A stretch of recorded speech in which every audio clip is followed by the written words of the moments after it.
All right, thank you very much. I am Mayor Pro Tem Aaron Rodriguez. Mayor Bagley is not available tonight, and so I will be chairing the meeting.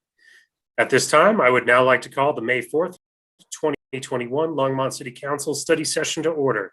Could we please start with the roll call? Yes. I have Mayor Bagley. Councilmember Christensen. Here. Councilmember Martin.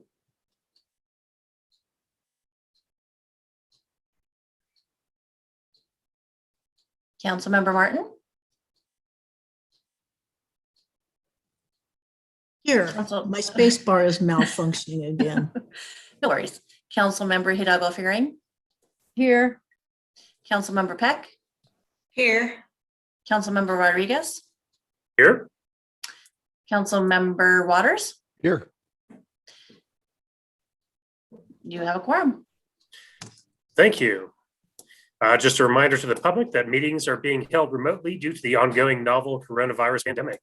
You are able to watch these on the City of Longmont website, the City of Longmont's YouTube channel, as well as Longmont Public Media. As a reminder, as tonight is a study session, there will only be one public invited to be heard at the beginning of the meeting. As you can see now on your screen, the information is available to call in, the number being 1-888-788-0099. Please enter the meeting ID 817-1468-1493. When asked for participant ID, press the pound sign or the number sign. One more time, tonight will be the first call will be the only chance for public invited to be heard. Dial toll free at 1-888-788-0099, meeting ID 817-1468-1493. When asked for the participant ID, press the pound sign or the number sign. These instructions will be put up at the appropriate time when we will be doing public invited to be heard. At this time, I will go ahead and lead the Pledge of Allegiance. When everyone is ready. I pledge allegiance to the flag of the United States of America and to the republic for which it stands, one nation, under God, indivisible, with liberty and justice for all. All right. Very good. At this time, I will take motions to direct the city manager to add agenda items to the future agenda. Any council members wish to speak? Okay, seeing none, we will move on to public invited to be heard. There will be a 3-minute limitation per speaker. We will hold or take a break for the next 5 minutes to allow folks to call in. The meeting prompt screen is now displayed for you, so please call in at the numbers previously stated and on display for you on your screen. Thank you.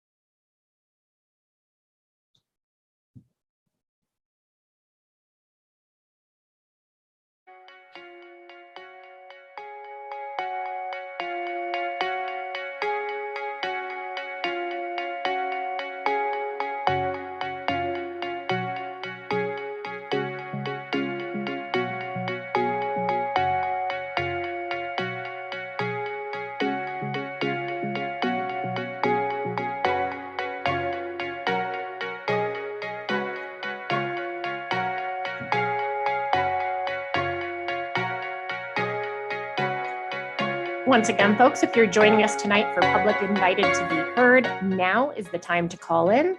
Please dial 1-888-788-0099 and enter the meeting ID on the screen. Please remember to mute the live stream when you call and listen to further instructions on your telephone. We will call you by the last 3 digits of your telephone number, at which time you'll state your name and address for the record, and you'll have 3 minutes for Public Invited to be Heard.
We'll leave this up for just a few minutes longer. Just a reminder that now is the time to call in for public invited to be heard. Please dial the toll-free number on your screen, 1-888-788-0099.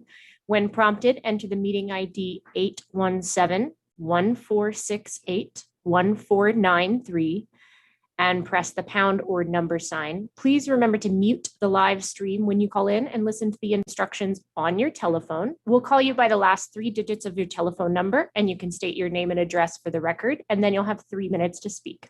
Thank you very much.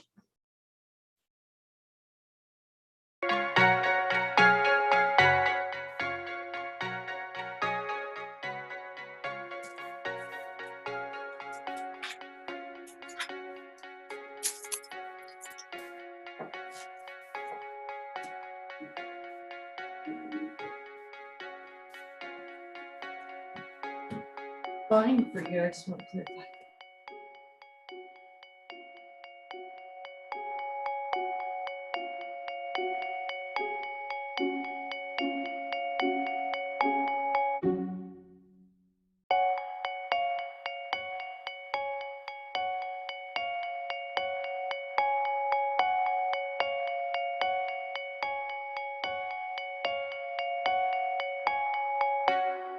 Enemies rolls properly.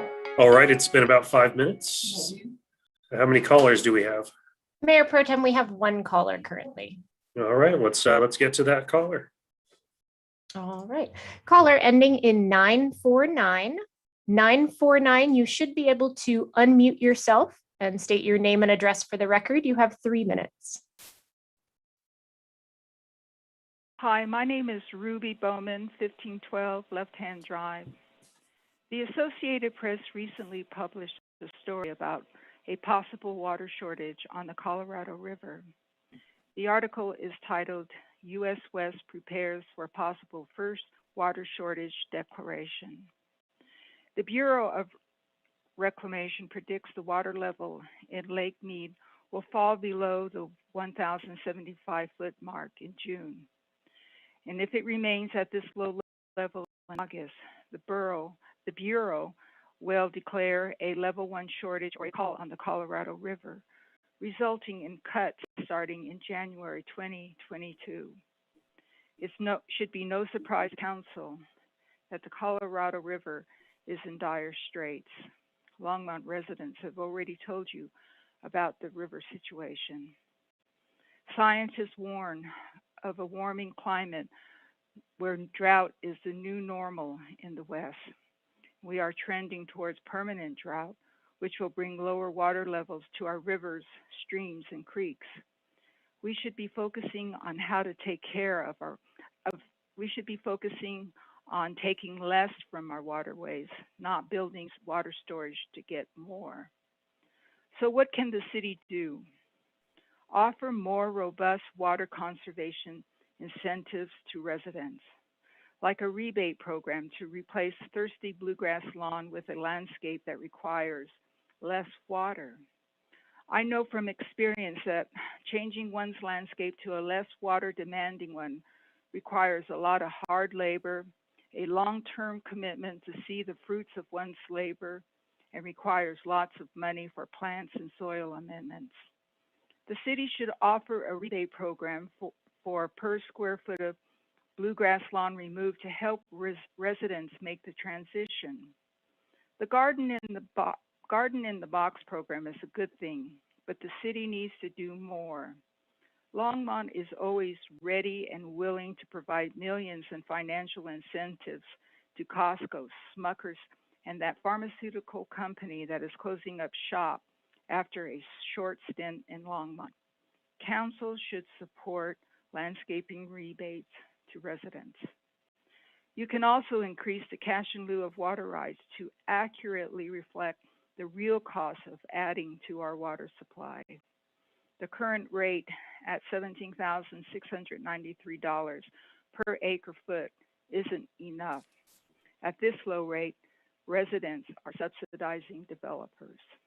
Finally, limit development in Longmont. Put a cap on our population growth. Thank you.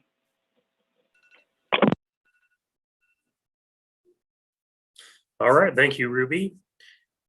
Are there any other callers? No, Mayor Pro Tem, there are not. All right, thank you very much. As such, we will move on to agenda item 5A, COVID-19 update by city manager. Harold? Mayor, council, as I talked to you all before, where we're moving is really just going to be dependent on the hospitalization piece and where we sit as a county. And so I talked to you about this report being much more abbreviated compared to what we did. So again, you can see where we are as the metro area in terms of hospitalizations. I'm going to show you the graph that we have in terms of Boulder County. So again, seeing that difference. Before I've normally said Broomfield's going to be on the other side of this. You can see that they're going through an increase in this.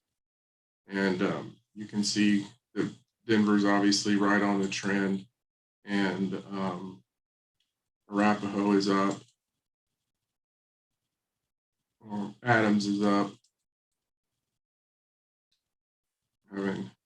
Douglas is there, and then Jefferson County is there. So when you look at all of the counties and where we sit today in terms of the hospitalizations, we're still doing well and not moving up on this trend. And when we're looking at the blue line, what I wanted to say is we're also continuing to make progress on the vaccinations and getting more and more people vaccinated.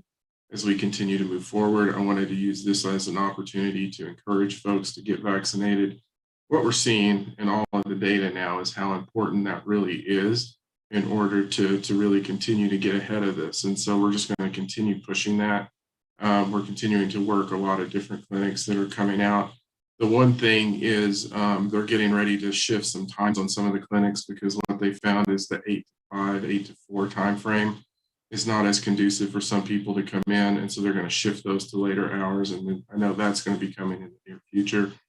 So I just wanted to let you know we're still there. The state did reissue some masking orders. We're trying to figure it out. It is somewhat of an interesting dynamic about what that means to people. And we're trying to wrap our arms around what does that really mean in certain situations, because there's things like, well, if you have X number of people and 80% of the people are vaccinated, then you don't have to wear a mask. And so we're trying to move through it. I know that the county's trying to align with the metro area and some of the other masking requirements, and hopefully we'll be seeing that in the very near future. So I'll probably have more information for you next week as we understand this new level of movement.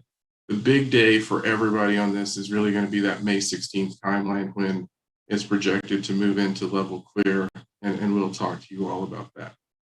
I'd be happy to answer any questions you all have that may have come up from your constituents or any information that you want me to cover. I do not see any questions from the council at this point, so I'll just ask real quickly, because of the masking orders that were stated, I do have a quick question about, does anybody understand how we can ask this question without it being a HIPAA violation? Meaning, ask the question if you've been vaccinated? That is correct. So it's a little bit different, and it applies, it's a different application to different areas. So they actually did clear and give employers the ability to ask I'm going to ask Eugene to jump in and make sure I'm saying this correctly. They did clear it for employers to ask employees if you've been vaccinated. But it is different in that, because we've had questions, well, can you ask volunteers? And the answer is, well, no, because that hasn't been cleared. And so that world is as murky as the other worlds outside of the employer-employee relationship.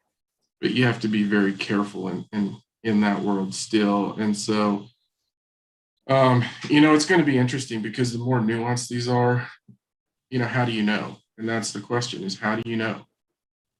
Which then really makes you go to, you have to assume that people aren't, or you can't ask. Eugene, did I get the employer-employee relationship right? Mayor and Council, Eugene May, City Attorney. I'd agree with you, Harold. I do think that the legal parameters are murky, but probably even more impactful, though, are the sort of policy questions about potential discrimination based on vaccination status, wrapped up into the conversations about vaccine passports. And I think that, optimistically, there'll be more clarity on that as we get more people vaccinated and as we move into level clear, where we are expecting, bigger crowds and gatherings, and where it will be more important. So I think it's an evolving issue right now, real time. And to add to your question, I think what you're seeing from the CDC is they've talked about creating more of an incentive-based approach as to how do you reward people who've been vaccinated? And I think that's what we see people trying to do, but it becomes very complicated as they try to do that in the issues with the concept of vaccine passports and what that looks like. So hopefully we'll see some more progress on it. Okay, thank you. And then one second question is that slide that you shows the Denver metro counties, if you will, but doesn't give us Weld County. Can you give us any kind of information about Weld County and where their numbers are? Not at this point. When you look at what we're doing with the metro region, you can get pretty granular on vaccinations. I can look that up and get it to you. Okay. And I don't want to risk what I heard late last week and whether or not that's still the case today, but we can look that up and give it to you, because I know it was one of the two, Larimer or Weld, was having some issues, but I don't know which. And so we'll provide that information to council. Okay, thank you very much. Is that it for this report, Harold? Yes, sir. All righty, very good. Then we shall move on to item 5B, a proclamation designating the month of May 2021 as Archaeological and Historic Preservation Month in Longmont, Colorado. Give me just 1 second to pull up that proclamation. All righty, here we go. A proclamation designating the month of May 2021 as Archaeological and Historic Preservation Month in Longmont, Colorado.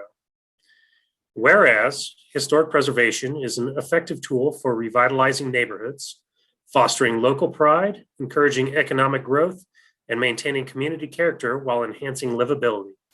And whereas archaeological and historic preservation is relevant for communities across the nation, both urban and rural, and for Americans of all ages, all walks of life, and all ethnic backgrounds. And whereas it is important to celebrate the role of history and archaeology in our lives and the contributions made by dedicated individuals in helping to preserve the tangible aspects of the heritage that has shaped us as a people. And whereas the Historic Preservation Commission supports Archaeological and Historic Preservation Month in Longmont for May 2021. Now, therefore, I, Aaron Rodriguez, Mayor Pro Tem, on behalf of Brian J. Bagley, Mayor, by virtue of the authority vested in him and me and the City Council of the City of Longmont, do hereby proclaim May 2021 as Archaeological and Historic Preservation Month in Longmont, and call upon the residents of our community to join their fellow citizens across the United States in recognizing and participating in this special observance. Do we have any members of Historic Preservation? I see Planner Kruger to accept the proclamation. Yes, Mayor Pro Tem, council members, thank you so much for acknowledging the importance of preservation in our community. As you know, it's Longmont's 150th birthday, so this is especially timely. I'd also like to thank our Historic Preservation Commission, our very active neighborhood groups, city staff, and residents, of course, for continuing to protect and promote our historic assets. So thank you very much. Thank you, Planner Kruger.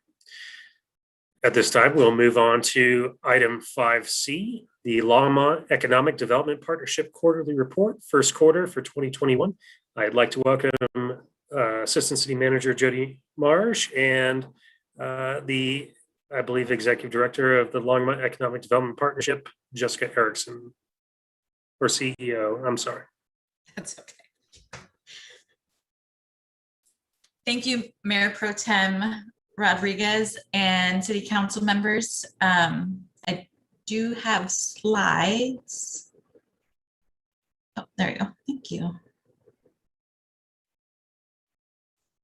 All right, thank you. So as Mayor Pro Tem mentioned, this is our first quarter report to council. And I'll have you go to the next slide.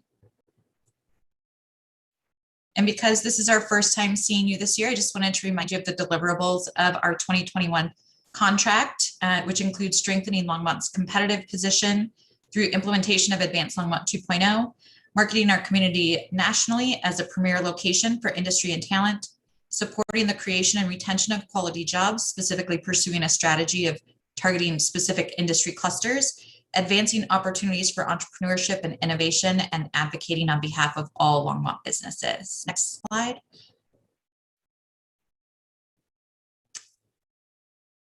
And within our contract, we have specific objectives related to the Advanced Longmont 2.0 focus areas of talent, industry, and impact, which is what I'll be speaking to this evening. Next slide. So we'll start with our talent objectives. The first objective is being to recruit and retain new needed talent. Next slide. And so we continue, oh, sorry. That's fine. You can go to the next one. We continue our work with Avocet Communications on the National Talent Attraction marketing campaign that we've presented to you previously. We'll just remind you that we launched that campaign in July of 2020. And the first kind of phase of that campaign was a test, learn, refine, and really an awareness campaign. We've now kind of stopped as of April to refresh our creative and refresh our messaging, especially in the wake of COVID-19, understanding that talent generally has more options now in where they locate because of the commonality of remote working. And we also know from talking to employers as well as conversations with our workforce that people are using different factors to make decisions in terms of where they live and work. And so we'll be updating that campaign with an intended relaunch in July of this year. Next slide. So the next steps for us, I'll remind you that this campaign is entirely funded by our private sector Aspire Leadership Council. So we will be bringing the updated campaign to them for their feedback. We also will be launching our 2021 Workforce Perception Study, which informs the campaign, and I'll be talking about in more detail momentarily. We'll do the redesign work as well as a new assessment of our target markets to ensure we're reaching the right audiences, the cities, the industries, and the job titles that offer the most promise for Longmont in terms of talent attraction. And again, I mentioned we'll relaunch in July 2021. Next slide. The Workforce Perception Study, I'll just mention, I'll remind you, our 2020 Workforce Perception Study was the first of its kind for Longmont, and it was really an assessment based on responses from local workforce. So working with our primary industry employers to survey their workforce to identify those factors that matter most to them and where they choose to live and work, and how they rank Longmont relative to those factors. So I think it would come to no surprise that of great importance include housing cost of living, and housing availability. And those are areas that Longmont is challenged with, as is the region at large. Whereas a safe community, food and drink options, outdoor recreation, and our schools are also of high importance, and where Longmont ranked very well in 2020. Next slide. So those were the lifestyle factors that we looked at. We also look at career factors. So identifying which career factors are of greatest importance and how Longmont ranks relative to those career factors. And we found that work-life balance and career advancement were highly ranked, and places that are of great importance to our workforce, as well as places that Longmont ranked very highly. Next slide. And so for 2021, actually are launching the study this week, the week of May 3rd. We are adding an optional section to assess demographics. We want to make sure that we're being as equitable as possible in assessing our workforce perceptions of Longmont, as well as offering an opportunity and incentive to sign up to participate in the updated campaign, sneak peek, the See Yourself in Longmont campaign. So we'll have some more detail on that with the campaign relaunch in July. Next slide. So our second talent objective is industry and future responsive talent infrastructure. So creating and facilitating opportunities to connect Longmont EDP industry partners with education and workforce development partners. Next slide. Relative to that, we launched our 2021 Elevate Longmont Primary Industry Survey in January, which wrapped up on April 30th.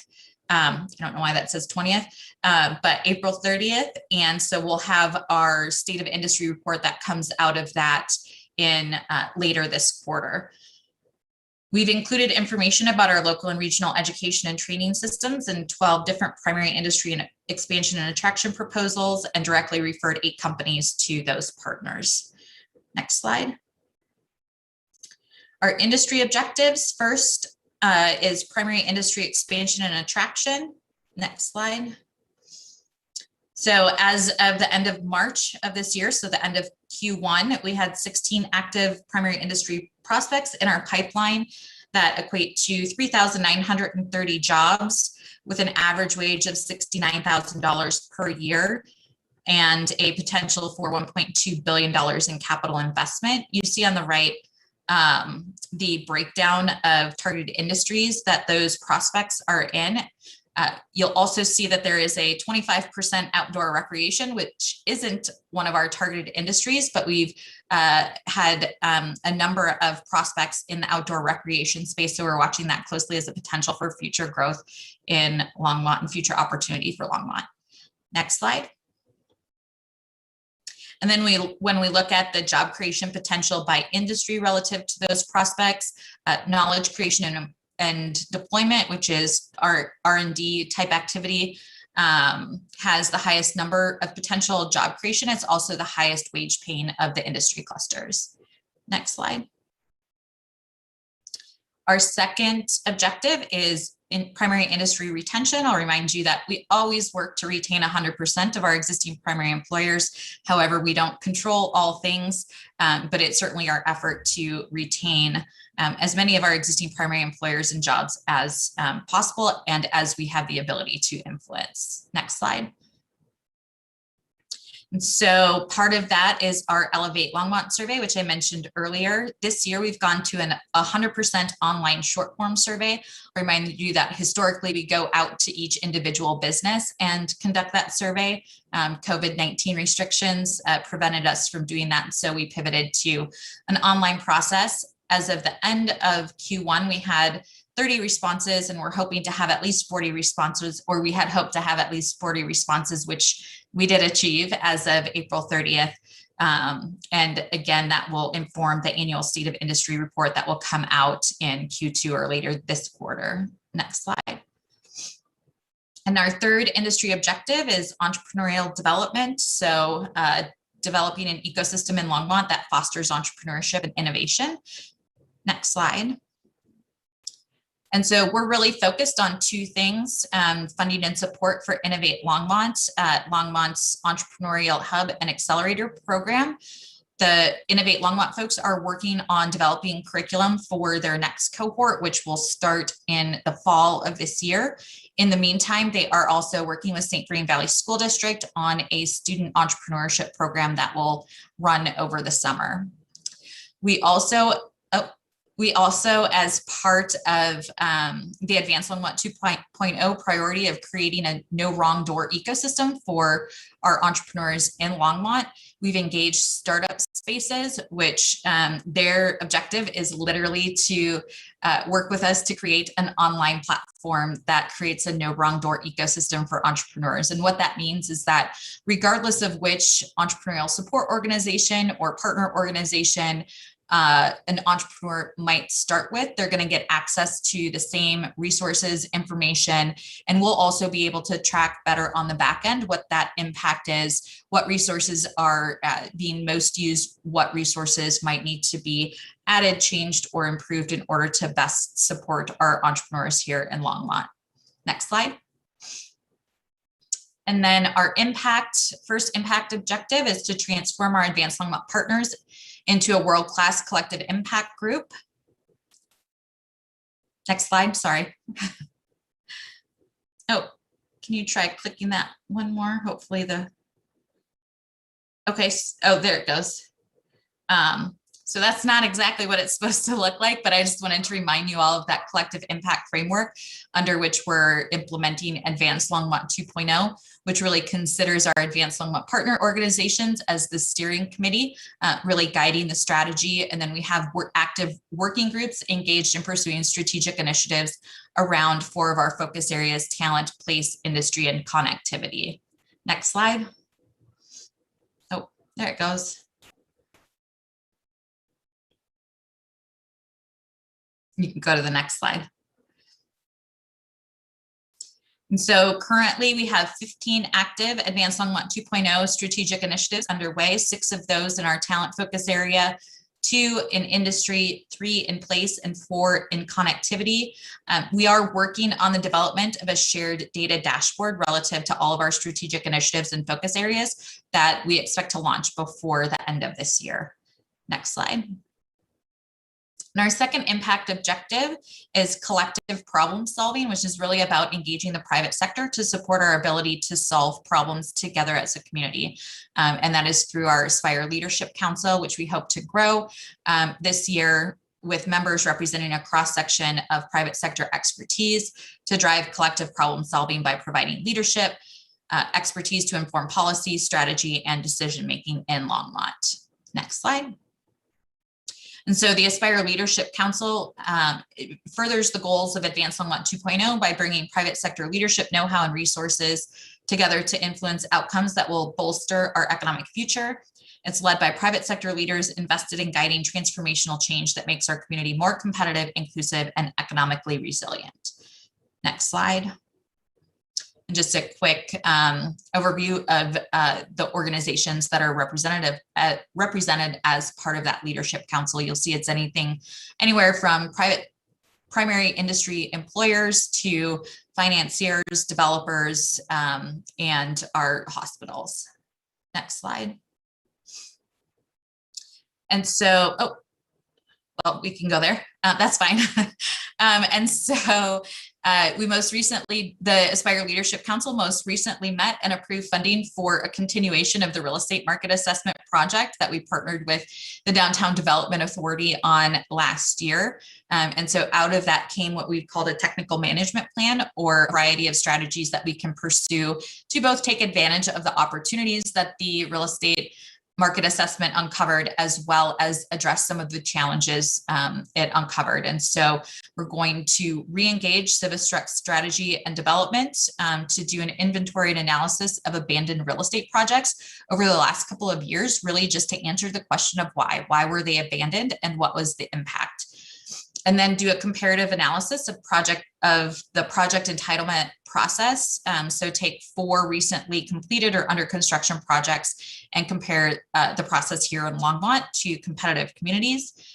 And then host developer and builder strategy sessions to help better understand how we can really what we can improve, certainly, but what we're doing well from the development perspective or developer and builder perspective, what we're doing well and should continue to do, what we're maybe not doing so well and can improve, what we should stop doing, and what we're maybe not doing that we should start doing from a process perspective to better align that process with the vision of the City Council, Envision Longmont, Advanced Longmont 2.0, and other strategies for the future of Longmont. Next slide. And then I'll give a broad economic overview. Next slide. So unfortunately, as you're all aware, Novartis Gene Therapies did announce the closing of their Longmont facility, which will be effective July 9th, vacating 929,000 square foot campus and impacting 400 plus jobs. We have had a great deal of activity and interest on that site, both from a real estate perspective. We've also had a great deal of activity and interest in a number of conversations with area companies interested in absorbing the talent. And so our hope is that this will be as minimally impactful from a talent perspective. Number one is that's our first priority, and that the timeline from when that facility is or that campus is vacated to when it's backfilled with a new user will be as short as possible. And then again, since this is the first time that we're seeing you this year, just a recap of how our industry clusters performed in 2020 in a challenging environment. Our knowledge creation and deployment cluster was our best performing cluster with 2.2% growth and 3.8% projected growth this year. And that is better than both the state or better than the national comparison for both last year's growth and projected growth for this year.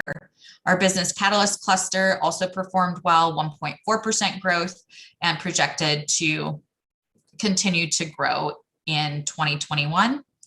Smart manufacturing did not perform as well with actual 2.2% job losses, but we are projecting to we are projecting that we'll get close to recouping those jobs in 2021. Food and beverage fared the worst of our targeted clusters, which I think would come as no surprise to anyone, with 7.8% job losses, though we do project to start to see some of that come back in 2021. I want to mention too that this is this is based on economic modeling systems, the data source that we use, and it doesn't take into consideration new entrants to the market. So all of those prospects that I showed you in my earlier slide have the potential to improve these projections relative to job growth, though those jobs won't likely be created in 2021, depending on the size and scope of the project. So I'll use the example of Smuckers. They announced in 2017, but didn't create a job until 2019. Next slide. And then if we look at all of our targeted industry clusters as a whole, they collectively saw 0.2% job growth and are projected to grow by nearly 2% in 2021. If we look at all industries, not just our targeted industry clusters, we did see overall job growth in 2020 of 1.8%, and that's projected to all industries are projected to grow by another 2.1% in 2021. Bureau of Labor Statistics preliminary estimates of Longmont unemployment rate as of February 2021, which is the most recent data available at the local level, is 6.9%, which is compared to 2.8% just 1 year earlier, but also a high of 10.7% in April 2020 at the height of job losses related to the pandemic. Colorado's unemployment rate in February sat at 6.8% and the national was 6.2%. So we're pretty close in line with both national and state unemployment. Next slide. And then commercial real estate market trends. I'll talk about available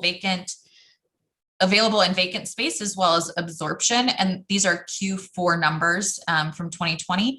So we had a total available of 918,000 square feet of industrial space. Total vacant is 747,810. The difference between the two is that available is listed space and vacant only includes listed space that's currently vacant. So you could have space that's occupied that's listed because a lease is coming to an end, or like the current building, the GE current building, they still technically occupy the space even though the space is available. So we did see positive absorption of just over 44,000 square feet in Q4. Next slide. And then when we look at the office market, which we have a relatively small office market, I think we've talked about that in the past, but it totals 1.5 million square feet, 9.6% vacant, and again, positive net absorption in the office market in Q4. I expect that might not be the case long-term as things start to shift in the office market, though again, with such a small office market, we may not see all of the impacts that other places like central business districts in downtown Denver and places like that are experiencing. I believe that's all I have. Yep, that's all I have as far as presentation goes, and I'd be happy to answer any questions. All right, okay, Councilmember Waters. Yeah, if nobody else is gonna have, I was gonna wait, but if there are other questions, I have several. Can I just cover my questions, Mayor Pro Tem? Absolutely. Thank you. Jessica, first of all, thanks for a great presentation. I think back on my first council meeting, you were doing a quarterly report, and I was probably harder on you than I should have been. I meant to be not on you, but on the report. And I just think where you've come with this is you ought to be proud of it. I'm proud of the work you're doing. I appreciate it as a council member. So with that, the first table or first matrix that you put up was a reflection of your perception survey. Yes. And on one axis, nearly 100% in terms of importance was housing. Mm-hmm. And at the bottom, right, in terms of availability was housing, right? And that, if I read that properly. Yes. And you made the comment that we have a lot of work to do in this area. Yes. And my assumption is we're talking about attainable housing. This would be non-subsidized, right? Since we have an agenda item coming right up where we're going to talk about our inclusionary housing ordinance, and we'll talk about the goals we have set there. Off the top of your head, based on the data you've collected, do you have even a rough approximation of what percentage of our housing inventory should be available in this market as attainable, right?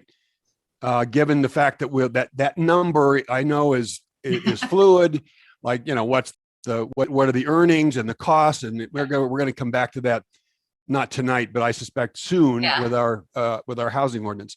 But it would be helpful before we get into that conversation from an economic development perspective to have an idea of what's it going to take for that rating in terms of importance to also move horizontally, right? So Yes. to reflect the progress we've made in terms of inventory and availability of attainable housing. Yeah. Yeah, and so we would consider that what you're talking about as workforce attainable housing. Yes, I do recognize that those earning 50% and below are part of the workforce. But when we look at our primary industry base, the largest percentage of the workforce in our primary industry base is earning between 80 to 120% AMI. And so attainability for that workforce is critical to our ability to continue to attract investment, because investment or businesses, industry goes where talent goes. And so if we don't have the ability to house talent in a way that's affordable and attainable to those folks, we don't have the ability to continue to attract and grow industry. And so this city has a noble goal of 12% affordable housing. It's our belief, my belief personally, that the other 88% should be attainable to our workforce. Recognizing that's not likely, it doesn't exist today, but I do think that it should be an area of focus for a variety of reasons. One, to ensure upward mobility of all of our workforce, as well as, again, our ability to continue to retain and grow our primary industry base. And I think what our community looks like 50 years from now is not going to be dependent on, I guess I'll say it'll be partially dependent on our ability to achieve that 12% goal. But I think it'll be more dependent on how that other 88% shapes out. So when we're going to get into that conversation in just a bit, so maybe we'll have a chance tonight as a council to talk about what kind of a goal that we might want to set for attainable housing. A couple of more questions. Do you have any idea off the top of your head, because you're doing under the Civistruct strategy and development, work. You're looking at case studies, trying to learn from what we're doing well, what we're not doing well, et cetera. Mm-hmm. Do you have off the top of your head just a general idea of the number of applications that we've seen from developers / home builders interested in taking advantage of our mid-tier exceptions that we created as an option in inclusionary housing ordinance? Thank you for the question, Councilman Waters. So I wouldn't have the number of applications. There's likely somebody on this meeting that would have an understanding of the actual number of applications that have come to the city. I can tell you that we've had many conversations with developers and builders that are considering pursuing application to develop that type of housing in Longmont. And between the fact that some of the code updates that need to happen in order to make that type of development viable have not yet happened, as well as some of the process challenges that have been faced. And then certainly, I think it's no secret that we were supportive of districts as a tool to support attainable workforce housing. So after looking at many of those factors, we are aware that there are a number of developers that have chosen to not pursue development or had projects at some point in at some place in the process that have chosen to or elected to abandon those projects. And that's what we'll be assessing, is how many of those projects have been abandoned, at what stage in the process, and why, so that we can better understand that. And it may not all be because of, Longmont process issues or code issues, but we want to understand where that is a challenge, why. So if there is a desire to pursue that type of development and incentivize that development, we have the answer as to how we might do that, or how we might do that better than what we're doing today. So without naming projects or applicants or developers, or even mechanisms or strategies for financing, and regardless of the costs, is it safe to say, I'm thinking of one specific project that was initially submitted as attainable housing for purchase, attainable housing. Yeah. It has been long enough in our process that no longer, as costs have gone up, no longer can that builder deliver the product as for sale attainable housing at this point in time, because Correct. of the That would be- cost, for whatever reasons, because of the cost of money over a 3-year period of time that it's been in the review process. Is that an accurate or fair statement? That would be one example of an experience that's been had, and certainly one of the projects that we'll be looking at to understand why the process on both sides has taken 3 years. And certainly market conditions have created an environment that makes it more challenging to build the product they originally intended to build. But had they been able to build it a year ago, would not be experiencing the market conditions, specifically the cost of construction materials that developers and builders are experiencing today. So there's certainly the cost of time, so the financial cost of the time that it takes to get through the process, but then there's also changing market conditions and the uncertainty of changing market conditions, that if the timeline were able to be compressed, can be projected better and potentially result in not having to change strategy or business plan as a result of them. But this will be my last question. I want to come back to that when we get into our next item, but just one last question for you, Jessica. You led your presentation with the deliverables that are in your contract that you promised to the city. As an addenda to that contract is a list of 8 deliverables that the city is obligated to deliver to you. At least 3 of those, deliverables 4, 5, and 6, it seems to me your ability to complete the work that you've laid out with the Civistruct strategy and development work, right, to do that analysis really depends heavily on how well the city delivers on deliverables or performs on deliverables 4, 5, and 6. Is that a fair statement? And I'm not trying to, I know I'm putting you on the spot, and I'm not trying to throw the city under the bus. I think we need to be really clear on if this is going to work, what we owe as our performance on deliverables to you, given the expectations we've set for LDDP and the data you've shared and the progress you've made. And the housing is a big, big piece of that in terms of talent recruitment and the kind of economic development that lifts all boats, right? I mean, it's not growth for growth's sake. It's growth because of the nature of the jobs we want to create, the compensation that goes with those, and the quality of life that could be associated with that level of compensation. And I just think we ought to be as clear in what we owe you and our performance on it as we expect you to be on what you're delivering to us. So that's a conversation for us to continue to have, I think, as council and city staff, and Harold's going to weigh in. Thank you very much for your presentation. No, I'm not going to wait. This is actually for Erica. Jessica? We had a council member drop off, Erica. I've unlocked it so she can come in. Okay. Yeah, I was going to wait till, Yeah. the dialogue had, settled a bit before I asked if anybody had heard from Councilmember Martin. And so I'm saying no. And So if I may respond to. sure. Go ahead and respond to Councilmember Waters. And thank you again, Councilman Waters. So what I'll say relative to that, so I'm going to say a couple of things relative to that. So that addendum that we have to the contract that provides an outline what we need in addition to the financial support from the city in order for us to be successful is unique to any economic development contract that I've ever seen or been part of, and much appreciated, because we can't be successful without having that relationship with the city. And it has been, for the most part, positive.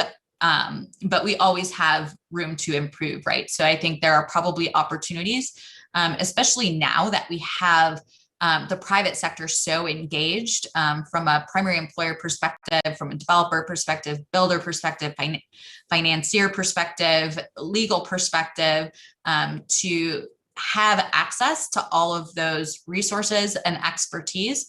I think we as Longmont EDP and the city by extension would be doing itself a disservice to not take advantage of an engaged and active and invested private sector that really has the same vision for our community that we've stated through our various strategy and planning documents. So I think the more that we can have those conversations, encourage those conversations, and the more that we are welcomed, we being myself and my leadership, my private sector leadership, and investors, the more that we are welcome to the table to have those conversations, I think the better off the city will be in terms of some of the challenges that we face going forward.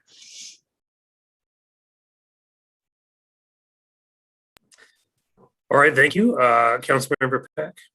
And then welcome back, Councilmember Martin. If you do have a question, you could be next, but I haven't seen any other hands at this point, so. Didn't have any questions. I missed almost the whole presentation being locked out. Sorry. Thank you, Mayor Pro Tem and Jessica. I do have a couple of questions. On Novartis, you said there were 400 jobs lost. Are all of those jobs from this campus? Thank you for the question, Councilwoman Peck. Yes, there were just over 400 people employed at the Novartis Longmont campus. We do know that a small percentage will be given the opportunity to relocate to another Novartis facility. A small percentage will be given the opportunity to continue to work for Novartis from anywhere, but we assume from Colorado remotely, and then the remainder will be displaced. We have connected Novartis and their local human resources leadership with workforce development, and they're working on a variety of creative ways to connect those displaced employees with opportunities in the region. We've also directly reached out to employers and the other employers, both locally in Longmont and in the region, and had conversations with them about absorbing some of that talent. So I don't want to suggest that this isn't bad news, but I do want to say that because of the relationship that we had with Novartis, we were able to be one of the first to know that this was happening and very quickly go into rapid response mode, as I mentioned, to number one, prioritize connecting displaced workers with opportunities, and number two, prioritize the ability to backfill that real estate as quickly as possible. Okay, thank you. And I do have a comment about the discussion that you and Councilman Waters just had. I think in these discussions, we cannot disregard the input from our planning and zoning department, because many of these lags in construction and development have to do on the developer's part as well. I mean, I've been talking to especially Joni Marsh for the last 5+ years, and there are a lot of roadblocks that the developers themselves don't meet or agree with, which postpones the development on their end. We have a process, and if they don't follow the process all the time, then the development goes very slowly. The one that I can actually remember, which was very frustrating to me, was I'll just call it the turkey plant development. That went on for years, and it wasn't all because of our codes. It was various things that we followed along the way that kept pushing them back. So I don't want to leave our planning department out of these discussions and make it the city's fault as to why we don't have development. Thank you, Councilmember Peck, and valid and well taken point. We certainly we cannot leave staff out of these conversations. Our only goal is to help to inform those conversations and ensure that we're doing the best that we possibly can as a community to achieve all of our shared goals and priorities. And our goal is not to place all blame on city staff or the city process or city code, but to do a critical assessment of the process on both sides. So if there are things that developers are continually getting hung up on their side, is there a way that we can clarify that? Or is there a way that we can better communicate to the development community what those expectations are going to be so they don't get hung up on them on their side? So the intent is not to place blame, or of anything that we're doing is not to place blame or to suggest that there's more blame on one side or the other, but just to, again, critically assess and make suggestions for how the process might be improved on both sides while still adhering to code and to the policies of this city. Okay, agreed. And I wasn't really assessing blame or judging that you were blaming. I just didn't want council, as well as the business section and staff, to know that we're working together. It is not, yeah. So thank you for that. Yeah, thank you. And I'll just mention too that goes directly to Councilman Waters' reference to that addendum to our contract that really says, let's do this together. Engage us where we can be helpful, and we'll engage the community, the business community, the development community, where they can be helpful. And I think we've done that successfully in some cases and with some challenge in other cases. And so always room for improvement. But it's been, at least the conversations are happening, which isn't the case in all places, I think. All right, thank you. Councilmember Christensen. The people, there are about 38 employees at Lucky's who make considerably less than the people at Novartis. And I was wondering if we did anything to help them.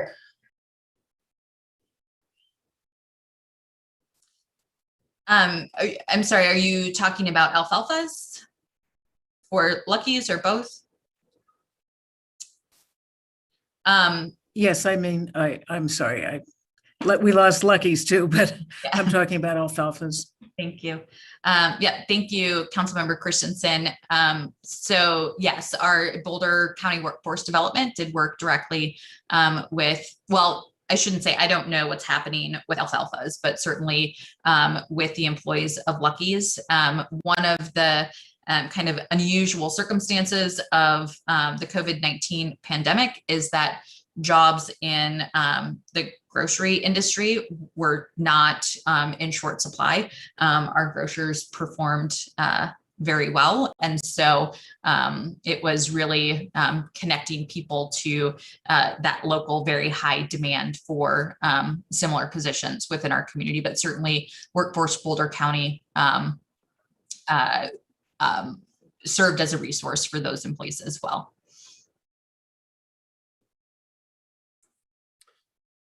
All right, thank you very much. Don't see any further questions from City Council, so I would move acceptance of the Longmont Economic Development Partnership quarterly report for the first quarter of 2021. Second.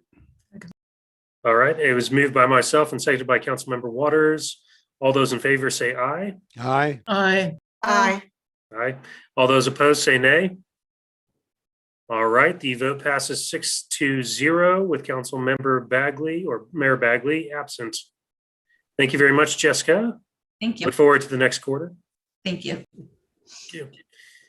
At this point, we'll move on to study session items. Item 6A is Inclusionary Housing Program 2020 Snapshot. If at this time, if Kathy Fedler would come on and let us know what's going on. Good evening, Mayor and Council. Mayor Pro Tem and Council. Kathy Fedler, Housing and Community Investment Division Manager. Tonight, I'm going to present to you the 2020 report on inclusionary housing, the annual report that's due to Council each year. If you want to go ahead and put up the slide deck, that would be great. And you could go ahead and go to the next slide, please. So this is going to be in 3 sections. One's in the inclusionary housing program snapshot. The second one will be a little bit about market forces. And then the third one will be how we're doing on meeting our affordable housing goal. Next slide, please. So this provides information on the projects, different projects that are under inclusionary housing, and it is providing a contrast with 2019, the information that was provided to you under last year's report. Many of the current developments that are under construction or still in the development review process were approved prior to the ordinance. So this is not everything that's going on in Longmont, but just those that are under inclusionary housing. So as you can see, in 2020, we had 30 different developments in process. 25 of those have provided how they're going to commit to providing their affordable housing. 5 still have not at this point in time. Rental projects, there are 12 of the 30 that are rental projects. And of those, 4 are have elected to make the fee in lieu. And 8 will be providing their rental units, affordable rental units on site. 13 of the projects are for sale, have for sale product. 7 of those will be making fee in lieu. 3 will provide units on site, and 3 have agreed to provide tier housing. Go to the next slide, please. So the projects that are providing homes on site, of the rental projects, there are 12 total rental projects comprising 818 total homes. And 290 of those, or about 35%, are affordable, meet the affordable requirements. 26 of those will be provided by BCP as part of the Mountain Brook project. 73 are under construction right now by the Boulder County Housing Authority. So both of those are nonprofits.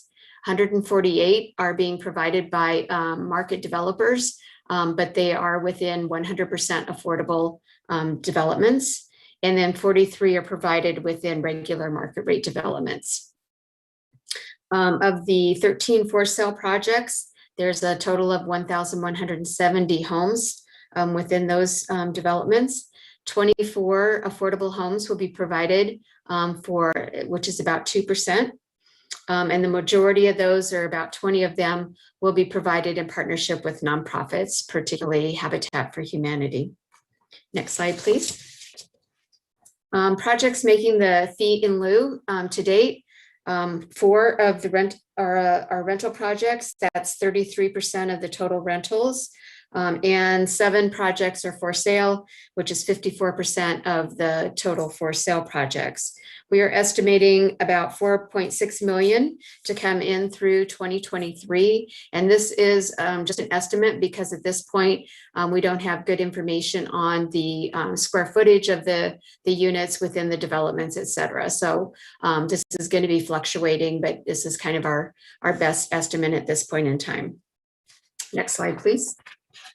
And then the interest in middle tier housing building. 3 developments have either signed agreements or have plat notes committing to providing middle tier homes. The 3 developments are Baker Street Townhomes, which are going to be providing all 14 of their units in the 80 to 100% AMI range. Denio West providing 15 townhomes within the 80 to 100% range. And then the Highlands single family part of the Highlands development will be about 42 units. And at this point, we don't know for sure, but I put them in the higher end category, the middle tier C, because they haven't given us fully what tier they intend to meet. So, and just a caution that these could change even after these agreements are in place and even after they start construction, since the sales price check against the AMI limits isn't done until the certificate of occupancy is requested. So that is subject to change. If they don't meet the tier, it'll go up to the next tier, or it might even result in a fee in lieu being paid ultimately. And it's a total of 71 total units. Next slide. So moving into the market housing snapshot and what's happening in the market. Next slide, please. Median sales prices continue to increase. They kind of flattened a little bit from 2018 to 2019, but then they're increasing again.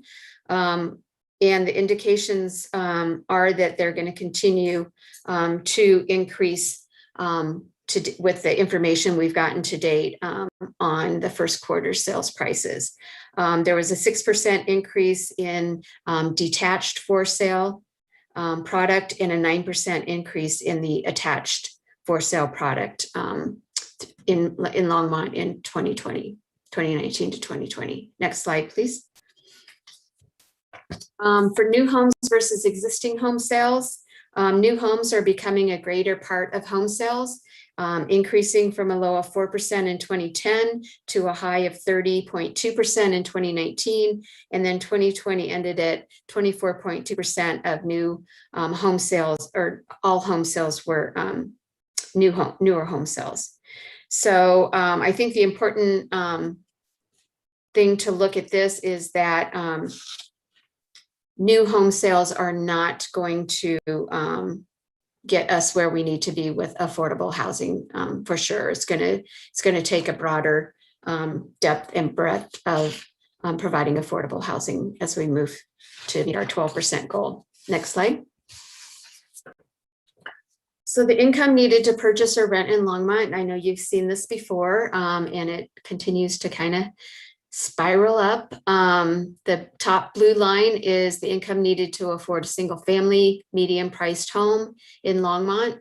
The red solid line is the income needed to afford an attached median priced home. The green solid line is the city's median household income.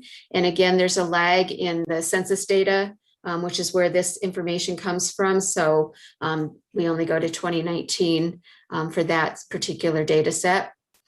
The dashed line is the 80% HUD median income for a 3-person household, which is what we use to set the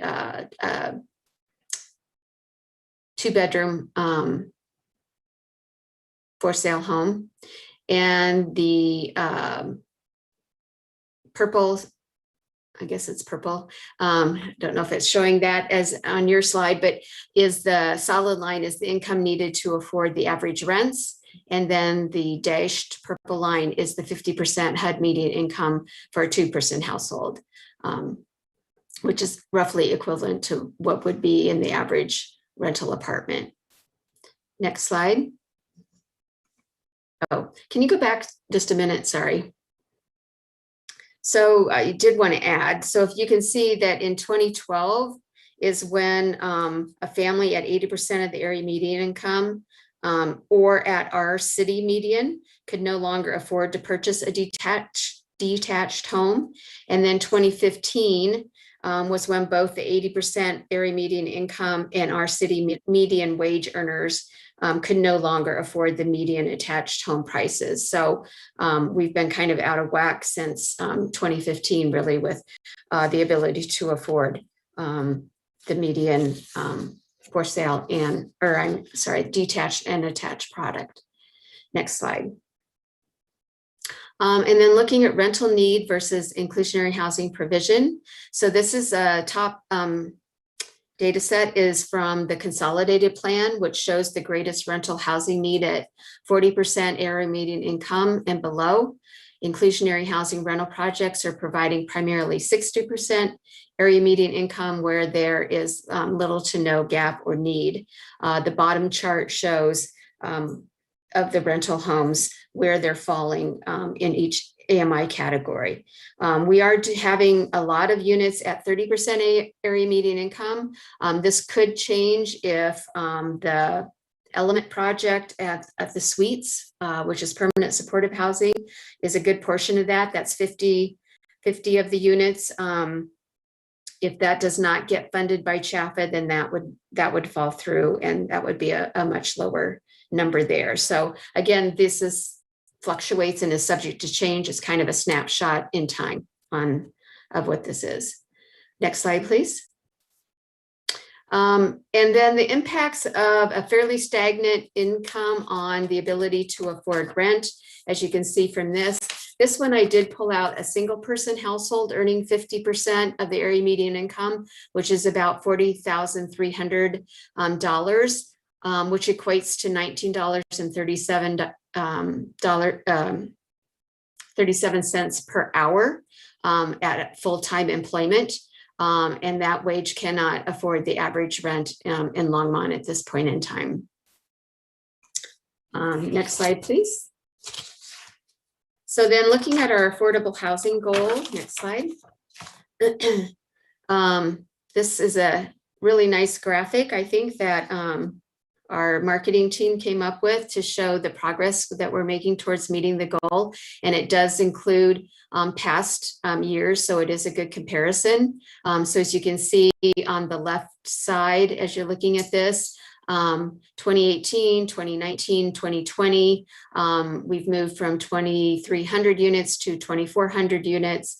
And the percent of goal that we're meeting, we have dropped from 6.2% in 2018 to 6.07% in 2020. Part of this is because an increase in non-affordable housing units, just our housing unit count in general.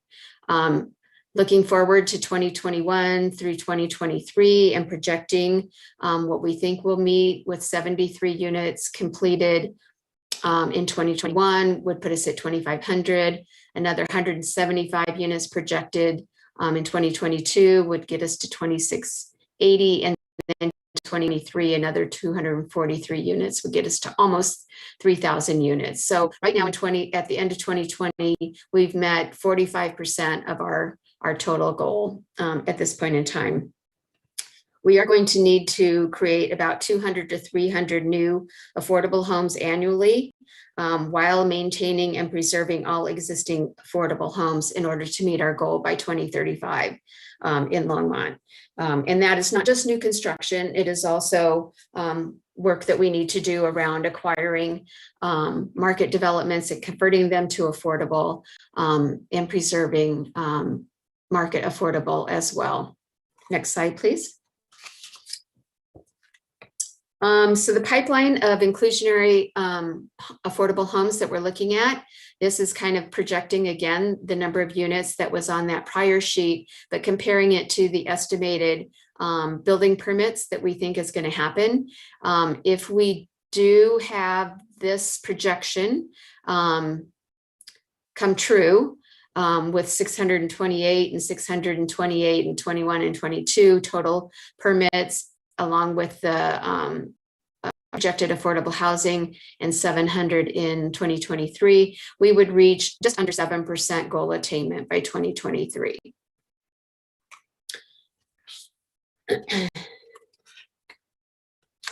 Okay, next slide, please.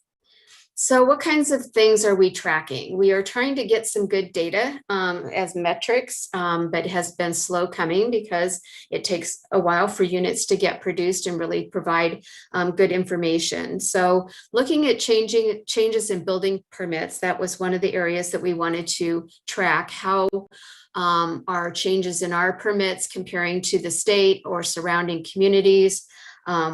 You'll notice that we had an 11% decline in permits issued from 2018 to 2019 and a 22% decrease from 2019 to 2020. The information gathered from other St. Vrain Valley School District communities shows decreases between 8% and 23% for the 2018-2019 period, and between 7 and 56% for 2019 to 2020 in those other communities, with the exception of Frederick and Meade, who both experienced increases in both of those time periods. So all the other St. Vrain Valley communities, Firestone, Erie, Dacono, Broomfield, parts of Broomfield, experienced decreases like we did. I haven't gotten broader out because it's hard to get data. So we are continuing to gather some of that information from some of the other further out communities as well. Because I think part of what we wanted to do was compare what we're doing with inclusionary housing to communities that don't have that, perhaps that might be different, just showing different trends than we do. Looking at changes in median home sale prices and rent prices. This is something that is definitely impacting the program and our ability to provide affordable housing. Not quite sure in what ways yet. So we will be looking at what impacts there might be on the inclusionary housing goal, some of the impacts on the AMI targets by changing the rental AMI target to 50%. That should result in more units that are affordable to lower incomes households, which is where our greatest need is. And then the market is just not providing much in the way of affordable housing units. But a few are coming from existing home sales, but very, very few. And I don't have the data yet for 2020 on what that is, but we will get that. And as we get this, I will update you on some of this information. How the units are being provided was another indicator. Is the fee in lieu sufficient to replace the units? Right now, insufficient payments have been made to analyze against costs. So that one we'll be taking a look at as we get more fee in lieu coming in. The supposition is that probably it's not, with the increasing costs of construction or even the increasing cost to acquire and rehab existing homes or apartment buildings. But we will keep track of that as well. Again, our 12% goal attainment, right now we're at 6.07%. So at this point, we are barely gaining ground. We need to ramp up our production of affordable housing production in units. So, and then who's being served with the program? Again, insufficient data at this point to determine this until we start getting some folks in units. Next slide, please. For sale developments have changed their option that they selected from on-site to fee in lieu in 2020. And that was about 54% of the total made that change.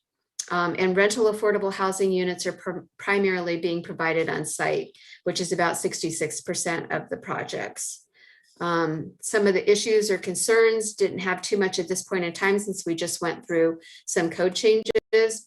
The sales, I want to remind you, the sales price adjustments and whether or not we take a look at that is coming back to you. We are in the process of gathering community and builder input on some of that, so that will be coming back. And then I did want to get feedback from y'all if there are any changes to the snapshot. It was changed up a little bit this year. If there's anything that you would prefer not to see or would prefer to see on that, that is something that's going to go on the website, and you got a copy of it with your council communication as well. Next slide. And then this is just some of the developments in 2020 that came on board. The Micah Homes project was 6 units of affordable housing that started leasing, got their COs and started leasing in 2020.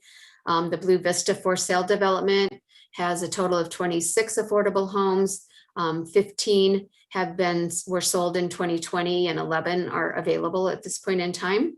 And Blue Vista was one of the featured projects on that snapshot. That was a new thing that we added to the snapshot this year. So I'd be interested in hearing if you think that is a good idea or not.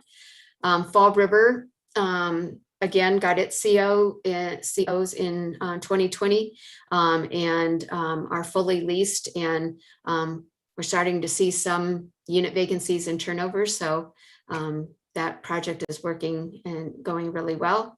And then the Greenspire Apartments up at just south of 21st, I think it's 21st on the east side of Maine.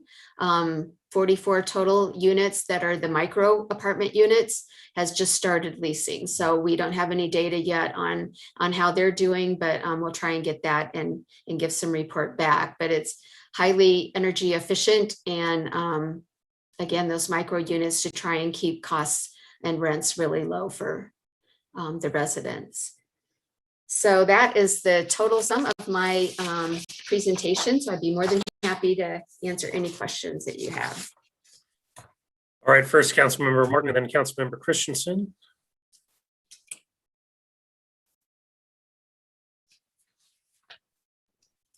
Thank you, Mayor Pro Tem. Kathy, I'm wondering, do you know how the other municipalities in Boulder County that kind of signed on to this goal of being 12% affordable by 2035? Is that the goal? Yep. How are they doing? We are in the process of gathering that data. We provided information on how Longmont is doing and are just waiting for it to be compiled by Boulder County and put back out to us. So we should know, I would hope within the next couple of weeks, how other communities are doing and how the county as a whole is doing. Sure, thank you. And how, when you say we're barely gaining ground on the percentage, is that because the percentage of market rate units keeps being built as well, so that we're not overtaking, because we're adding a lot of affordable units? Correct, that's correct. It's that the ratio continues to outpace what we're doing to make some significant ground. Okay. So we could find a way to make it less attractive to build expensive houses still. That would be a way. Thank you. Councilmember Christensen.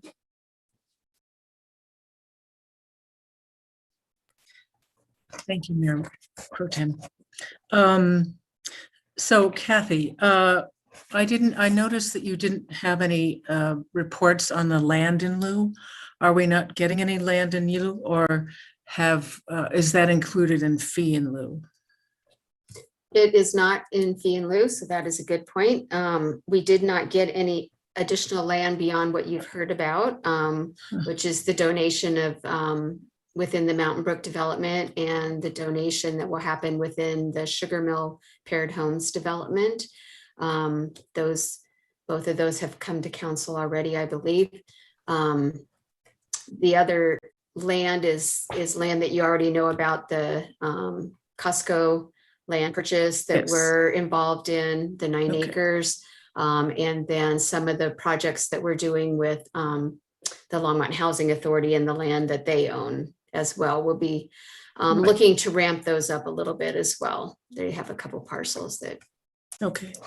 I have some other questions. Oh, by the way, so, and I wanted to say to Councilwoman Martin, a lot of the other municipalities like Louisville and all the mountain communities, all of their affordable housing is mostly built with Boulder Community Housing Partners, or yeah.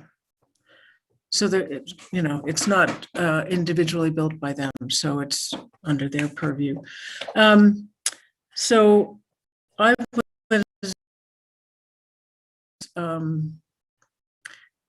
information sites having to do with per capita income. Ours always gets quoted as household income. And when I look at the US per capita income from the Census Department and from Data USA, it says that it's approximately the same, that the household income is about 30,000, the median housing income in Longmont. And yours at the bottom says that 50% of AMI is $40,000. And you said that was for a one-person household.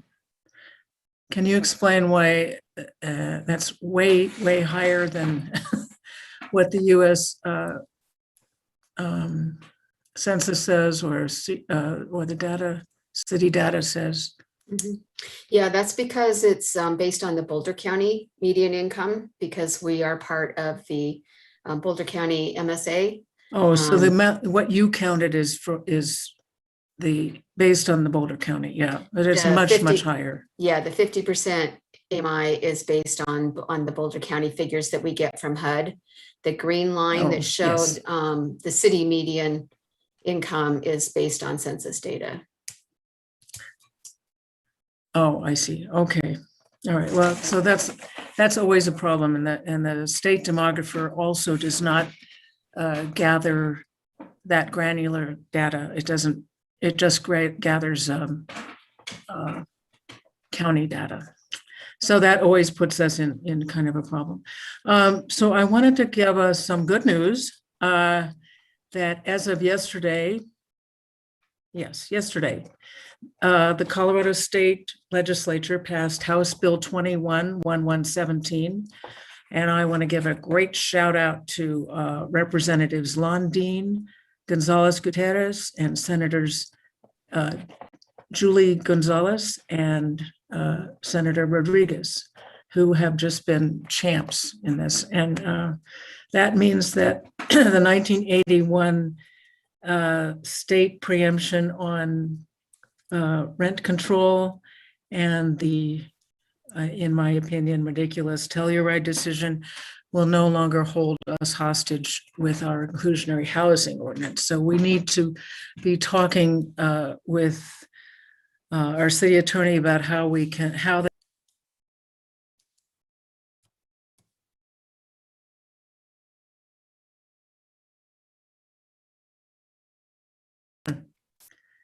I didn't do anything. Anyway, so we are no longer held hostage to the 1981 state preemption on rent control and the erroneous Telluride decision. And we should consider rewriting the parts of our inclusionary housing ordinance that we were forced to kind of jury rig to work around the problem with the Telluride decision.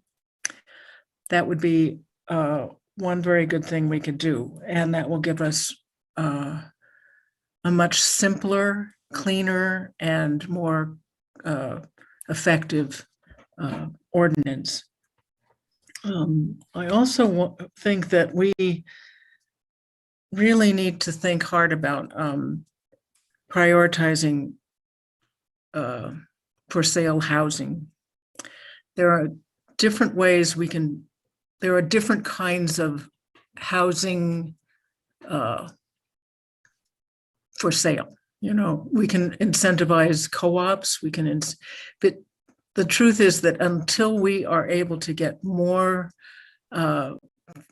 people into home ownership of some kind of home, we will never get on top of this. And we really have to figure out ways to do that. There are different models of cooperatives and of very small homes and of, I won't go on and on, but anyway.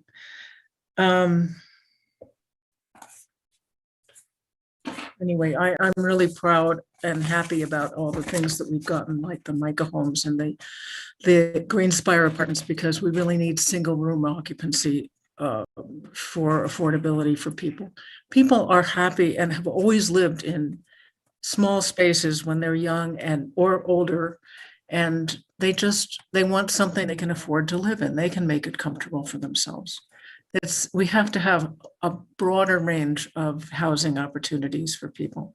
And we lost, I think, 5% of housing in the meltdown of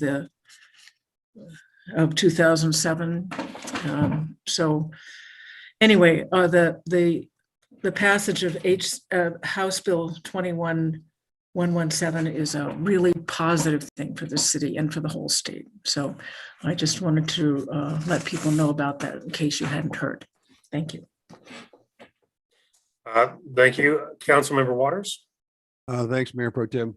So staying on the theme here of for sale homes, detached or attached, but I'm looking, Kathy, at your graph, the second page of I'm not certain which, maybe it was slide 10, I don't know, but on the second page of the graphic we got, the infographic we got with tonight's materials, is one of the tables you presented that shows the blue line of the income needed to afford a single family detached home, right? Since 2010, and then income needed to afford that attached home. So if I were to draw a line from the current median income is, $350,000 is where that line would intersect, I think, in terms of cost, right? And we're looking at the area median income at 479,000. And since it's highly unlikely that as a council we're going to do much to accelerate earnings by individuals, unless Jessica is remarkably successful in bringing, the kinds of primary employers to town, which is one of the reasons she continues to do what she does, that creates jobs that will give people a chance to earn enough to purchase an attainable home that's priced for them as a working family. Whether it's co-ops, as Councilmember Christensen mentioned, or examples of the missing middle, it feels to me as a member of this council that we just have not had enough discussion about. I'm proud of what we've done with the IH or IZ ordinance. Without it, it'd be interesting to see where we would be, Kathy. We haven't kept pace with overall construction, so the percentage hasn't grown relative to the total inventory, but we are seeing growth in the number of affordable units, right? That's obviously a good trend. But we've seen zero progress, it seems to me, and maybe I'm missing it, or in comparison to our affordable units, much less progress on attainable units. And as a council, we haven't set a target. In the absence of a target, we'll continue to talk about the problem. And I fear we won't get as focused on strategy as we need to. And I'm not certain what all we can do, but at the end of the day, if we can't figure out how to reduce the cost of initial entry of for sale homes, that's not going to get any better. It's going to cripple what Jessica's trying to do. And it's going to contribute to congestion in this town. We already have 60% of the people who work in this town commute into this town because they can't afford homes. City employees, school district employees, working families. And it seems to me that we have an obligation as a council. We ought to feel as compelled to set a clear target and strategies for achieving that target for attainable housing as we have for affordable housing. So when those items come back to us in terms of what the mid-tier exception numbers are, Kathy, I'm going to be really keen to follow up on that. Just as one member of a council, I'm going to continue to try to make the point that we have an obligation to be as aggressive or as creative and as supportive of that segment of the continuum as we have for folks earning 50% or below of AMI. It's all important. Now, not one more or less important than the other. I just think we have not given the attention we need to give to attainable housing for working families. That is the foundation for much of what we heard from Jessica and what we need to do remain a community that looks like Longmont rather than some of our neighboring communities, right? We hear a lot. In fact, we heard earlier tonight, stop building, put a cap on growth. Well, that certainly is not going to get us where we need to be in terms of reducing housing insecurity and creating options for young and working families in Longmont. And I think we have that obligation as a group of elected officials. So I think I appreciate the report. I appreciate what you've done with it. I think it's displayed clearly. I'm going to continue to think about your question about what other data we might want to take a look at here. But I think we're headed in the right direction. I just think we have a lot more work to do on the attainable housing end of this continuum. Thanks. Harold? Yeah, if I may jump in on this, I think to touch base on a couple of these components. Kathy mentioned the 9 acres that was part of the project that we had at the Costco site. As we're talking about that and we own it within our affordable housing fund, that is something that we're looking at when you get that amount of land to really figure out how do you look at the for sale product and how can we facilitate that conversation, because it's probably, I think, one of the larger parcels we've had to really engage in that. And as we're talking about this, in many ways, we're waiting to see what happens with the Department of Treasury and some of the rules on the ARPA funds, because we think that may be an opportunity to truly do something that transcends or that really hits our community in a way we haven't seen it. And those are things we're going to be bringing to you all once we understand what the rules are and what that looks like, because we know housing's in there. We just are not sure how they're really going to talk about the funding. And so those are things we will be bringing back to you all in the near future once we get clarity. All right, thank you, Councilmember Peck. Thank you, Mayor Pro Tem. And I agree with Councilman Waters and the rest of council that we need to look more at the middle tier.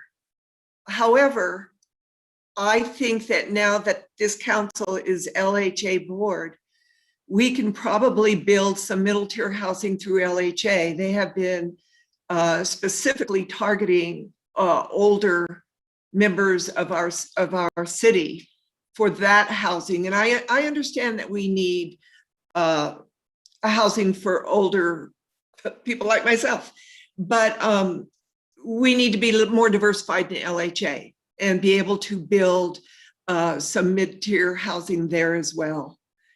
So that I just want that to be part of the discussion when we address this, perhaps at the retreat or some other venue.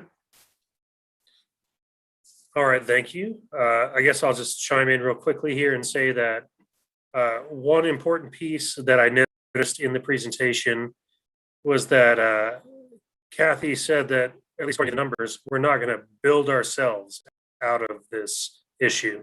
And so while this is not necessarily the appropriate time, I challenge staff as well as my colleagues on council to continue to be flexible and think of new outside of the box kinds of concepts that would be appropriate for the city of Longmont.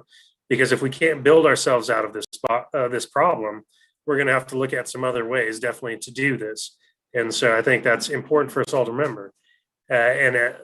So at this time, I'd like to make a motion to accept the Inclusionary Housing Program 2020. Second. Thank you. I made the motion and multiple council members will just go with, I think Councilmember Hidalgo Faring hasn't said too much, so we'll just give her the second on this one. So at this time, and I take a vote. All those in favor say aye. Aye. Aye. All those against say nay. All right, the motion carries 6-0 with Mayor Bagley absent. Thank you very much.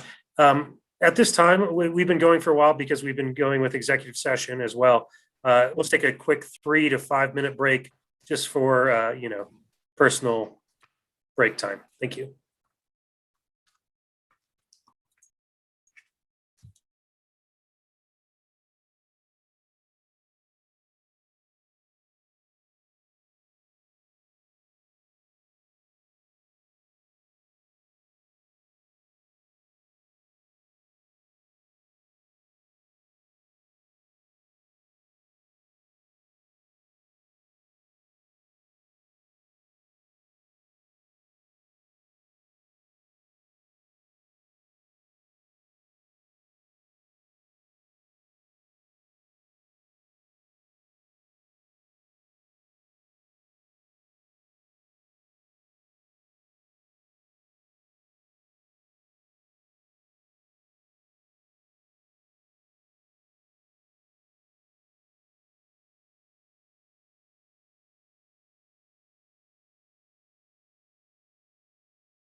Folks, if you're listening into tonight's study session, just a reminder that we're on a quick break and we will resume the council session in just a few moments.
It's been about 5 minutes, yeah?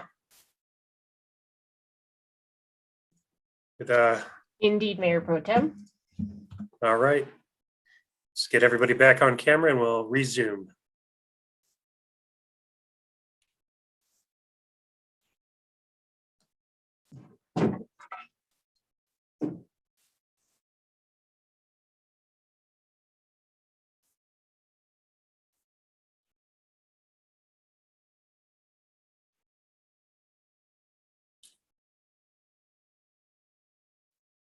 Okay, looks like we're just waiting on Polly and Marcia. All right, Councilmember Martin's back with us. Just waiting for Councilmember Christensen and then we will resume.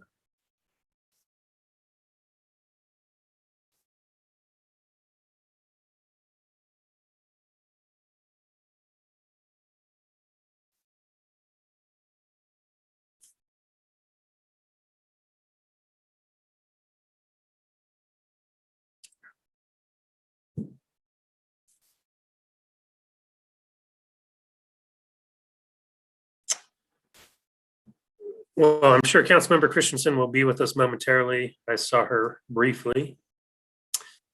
So why don't we just go ahead and resume study session items. Agenda item 6B, accept the City of Longmont's 2021-2022 Water Supply and Drought Management Plan. This time I'd like to invite Deputy City Manager Dale Rademacher to begin the presentation.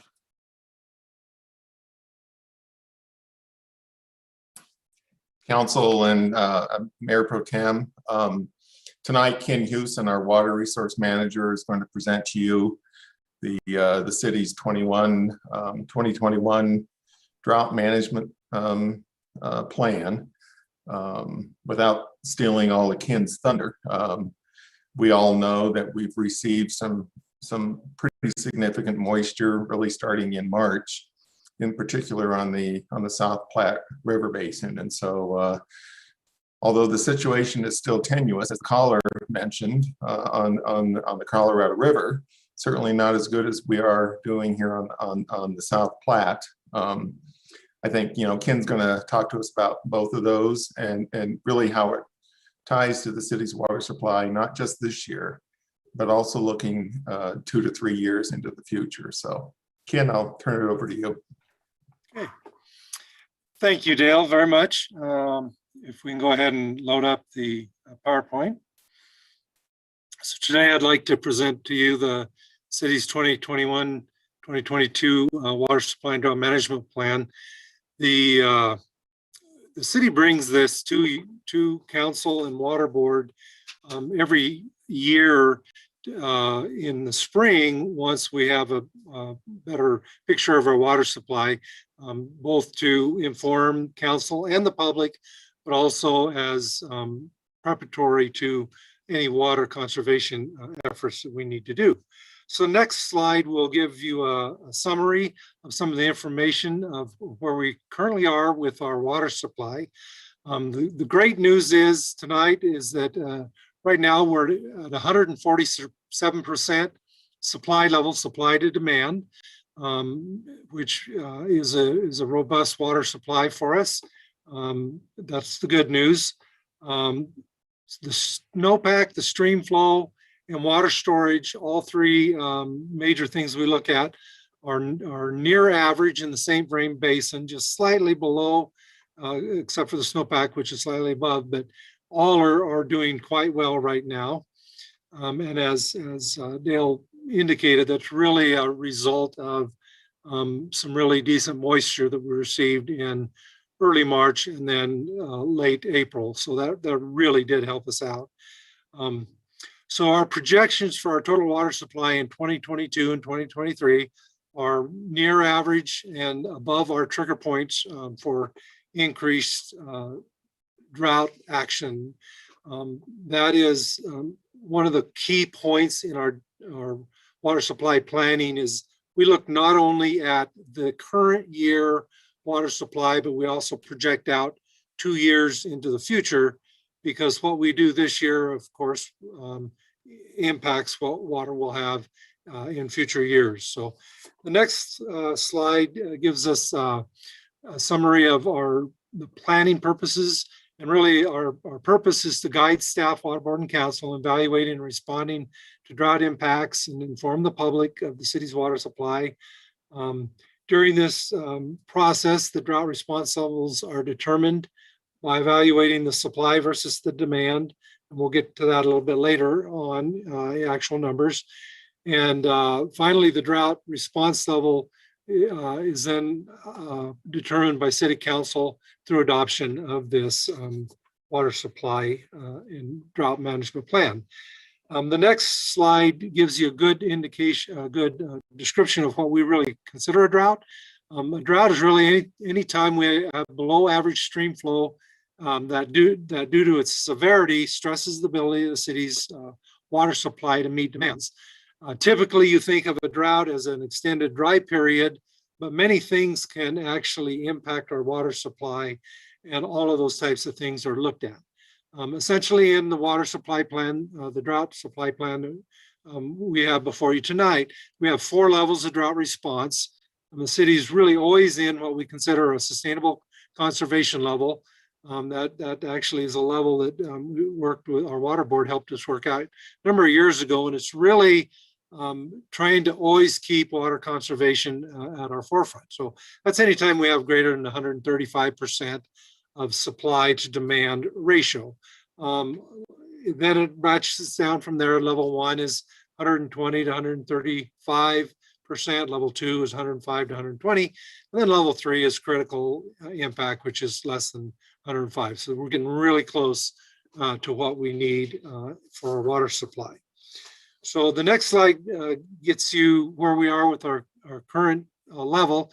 Water board and staff have evaluated the numbers, and at 147%, we believe we are currently should be in a sustainable conservation level.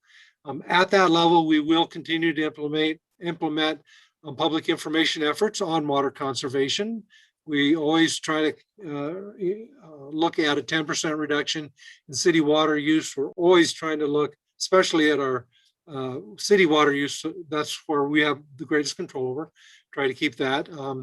This year, even though we have a slightly more robust water supply, we are not planning on having a surplus water declaration. That happens in some years when we have sufficient water that we know we won't be using, that we then can lease out to the local St. Vrain agricultural community, but we're not quite there this year. And then, of course, we continue to look at our supply and demands. The next slide shows you the current South Platte Basin snowpack, and I've got 3 of these graphs real quickly. The top of the graph, top of the blue bar, is the highest snowpack we've had. The bottom red bar is the lowest snowpack. The green bar in the middle is the average or the median snowpack. So as of this morning, we're at the black line, which is the current year, water year. We're at 101% in the South Platte, overall South Platte Basin. That's really good.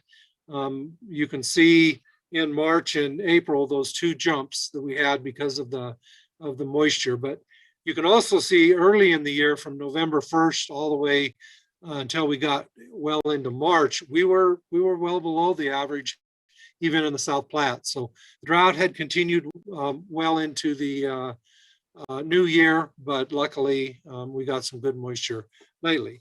And then the next graph shows you the actual St. Vrain Creek Basin snowpack. This is actually in the Wild Basin. This is the Wild Basin snow tell on the North St. Vrain Creek, upstream of Button Rock Dam, Ralph Price Reservoir. So this is really our primary water supply. 60% of our water supply is the North St. Vrain Creek. We are sitting at 114% of average, which we're proud to say that's like the second best mini watershed in the state. So we're doing quite well from that standpoint. But the cautionary point is the next slide, which shows the Colorado River snowpack. As you can see, it's down overall on the Colorado River at 66%. So that shows the extent of the drought that's continuing on the west slope and further west. Now, this is a slightly rougher than what we will experience as our water supply. The lower part of the Colorado River is in a much more severe drought than the upper part. We're actually, most of our snowtell sites in the upper Colorado that provides water to both Windy Gap and the Colorado Big Thompson projects are in the 70% range, anywhere from 72 to 78%. So we're a little bit better than this, but we're still below average on the Colorado River snowpack. And we'll talk about that a little bit later. The next slide shows the current water storage, getting into some actual numbers here.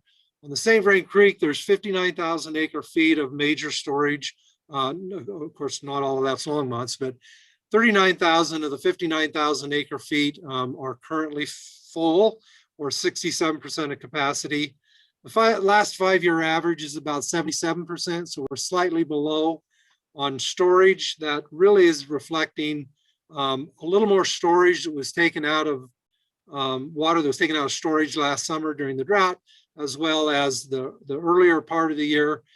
It was dry enough that we had below average runoff all through the winter. And so we're just now starting to pick back up.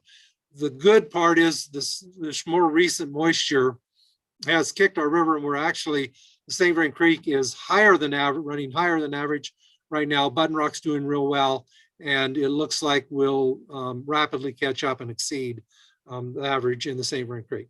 South Platte River, similar situation. It's got 262,000 of the 281,000 acre feet full, 93%. The 5-year average is 96%. So still have fairly decent storage, but the next month is where we'll be able to pick up on the water storage. The next slide is going to introduce us to the Colorado River update, getting back to a little bit of the dry weather we've had over there, and talking about a number of the issues that are going on the Colorado River.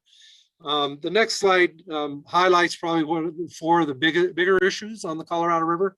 The first is the severe drought that's affecting the whole Colorado River watershed, not just the Colorado River in Colorado, but all the way down through all the lower basin states as well.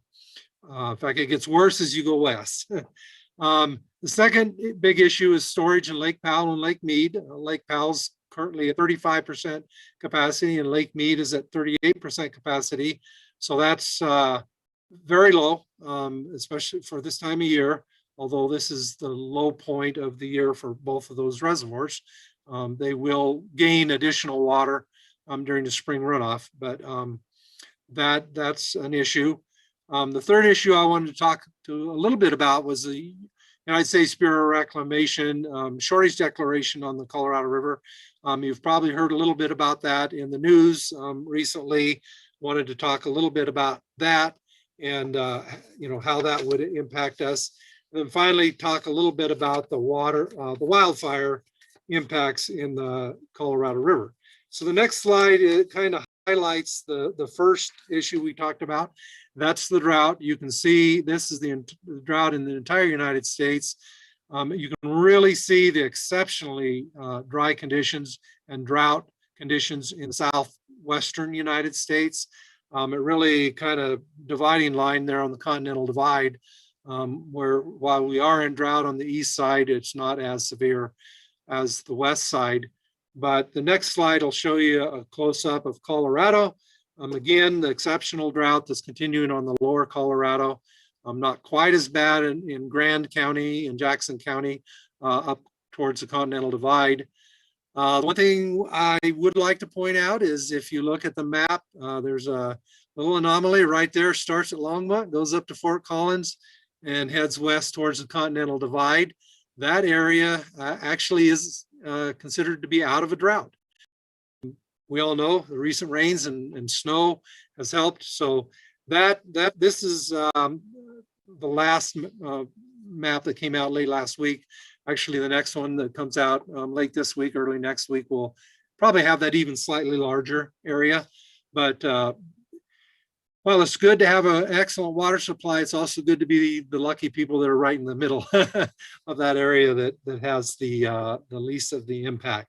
But that west slope we have to pay attention to. Then the next slide gives you a little bit of the information on the USBR shortage declaration. Unfortunately, in a lot of the news media, it didn't really describe really well what a shortage declaration is and what it means. Essentially, a shortage declaration occurs when Lake Mead is projected to reach an elevation of 1,075 foot, which is about 9.4 million acre feet in Lake Mead, either that elevation or low, projected at the end of the water year. Currently, it looks like the Bureau of Reclamation is going to project that will occur this year in Lake Mead. The critical point for Longmont and Colorado is that only affects lower basin delivery out of Lake Mead. The part that wasn't really well described, I felt in the media, is it made people think, well, that was a shortage that would affect water deliveries in all of the Colorado River. It only affects deliveries for out of Lake Mead. the deliveries out of Lake Powell, which is the upper Colorado River deliveries, are governed by the 1922 Interstate Compact. That's 7.5 million acre feet a year, 75 million acre feet on a 10-year rolling average. That doesn't change. That won't change. The Shortage Declaration, while it makes it's sobering, it doesn't change that Interstate Compact. What we really look at for the Interstate Compact is what is the upper basin deliveries for the Interstate Compact. For the last 10 years, we are currently sitting at 92.5 million acre feet. So well in excess of the 75 million acre feet that are required by the Interstate Compact. And if you add in the US-Mexico water treaty, which delivers water to Mexico out of the Colorado River, there's another 1.25 million acre feet that has to be delivered for that. So that's around 82 million acre feet in 10 years. So we're still about 10 million acre feet above that. So even if you look at and consider the long essentially a 20-year drought period we've been experiencing, we've still had robust deliveries out of Lake Powell and have been able to effectively meet and actually exceed the Colorado River Compact. That number is actually higher than the Colorado River Compact would require, primarily because there is part of the operations of the entire Colorado River are based upon an equalization protocol between Lake Powell and Lake Mead, which sometimes delivers slightly more water than necessary out of Lake Powell to equalize what comes out of Lake Mead. So actually a shortage declaration on Lake Mead will ramp down some of the releases out of Lake Mead, which will benefit Lake Powell not having to deliver as much water through the equalization protocol. So that equalization protocol is really probably the biggest thing that impacts the upper basin. This is not to say that we don't have to pay attention to this. Everybody wants to look very, very closely at what's happening on the Colorado River. The state of Colorado is developing a lot of robust planning and techniques to try to keep water in the Lake Powell and keep water deliveries to meet. Certainly don't want to come anywhere close to worrying about the Colorado River. So between the drought and the shortage declaration, it certainly put a focus on the Colorado River. That being said, we're doing quite well on the CBT system. We will not. The projections aren't to completely fill the CBT system this year, but it will come close. And even better news is actually we're able to start the Windy Gap pumps yesterday. One of the nice Windy Gap is going to come through for us this year because one of the nice things on the west slope, one of the better snowpacks is the Fraser River snowpack, which is basically Berthoud Pass, Winter Park ski area down to Fraser, and that that's in the 80%. So we should have a fairly decent pumping year for the Windy Gap project. That will really help us in two aspects. The first is it will provide additional water for storage into CBT and additional water supply for Longmont and the other Windy Gap participants. The second thing is Fraser River was not impacted by the fires, so it'll be an additional source of clean water into the CBT system, which kind of leads me into my next slide, which is a short discussion on the wildfire impacts. It's been a little while, it's been since last fall, but I'm sure we all remember the wildfire impacts. The next slide will show you the actual footprints of all the wildfires. The one on the top or the north side of the map is the Cameron Peak fire that burnt actually completely clear out of the Cache-la-Poudre River watershed and into the Big Thompson River area. The furthest left or west fire is the troublesome fire that burnt a significant portion of the Colorado Big Thompson drainage burnt on into Rocky Mountain National Park, and for at least for me, unbelievably jumped the Continental Divide and started down the Big Thompson River. And then the blue circle is the approximate North St. Vrain Creek drainage, our watershed, with Button Rock in the X there. And then just south of that is the Boulder County, is the Calwood fire footprint, which is just, it actually burned both the left-hand creek main drainage and a little bit of the Central Gulch in the South St. Vrain drainage. If you look at that map, it was only about 1.5 miles from our North St. Vrain drainage to the Calwood fire. It was only about 3 miles from the west side of, or the east side of the troublesome fire in Fall River over to our drainage, and then only about 10 miles from the Cameron. So we really had all three of those fires approaching our watershed. But the good news is we didn't get any fire at all in the North St. Vrain Creek watershed, our primary water supply.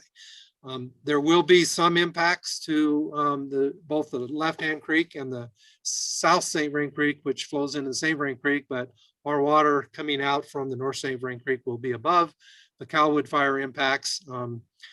There will be more than likely a number of incidents after major rainstorms where some ash will enter the streams, and we'll most likely even be able to be seen clear down into Longmont.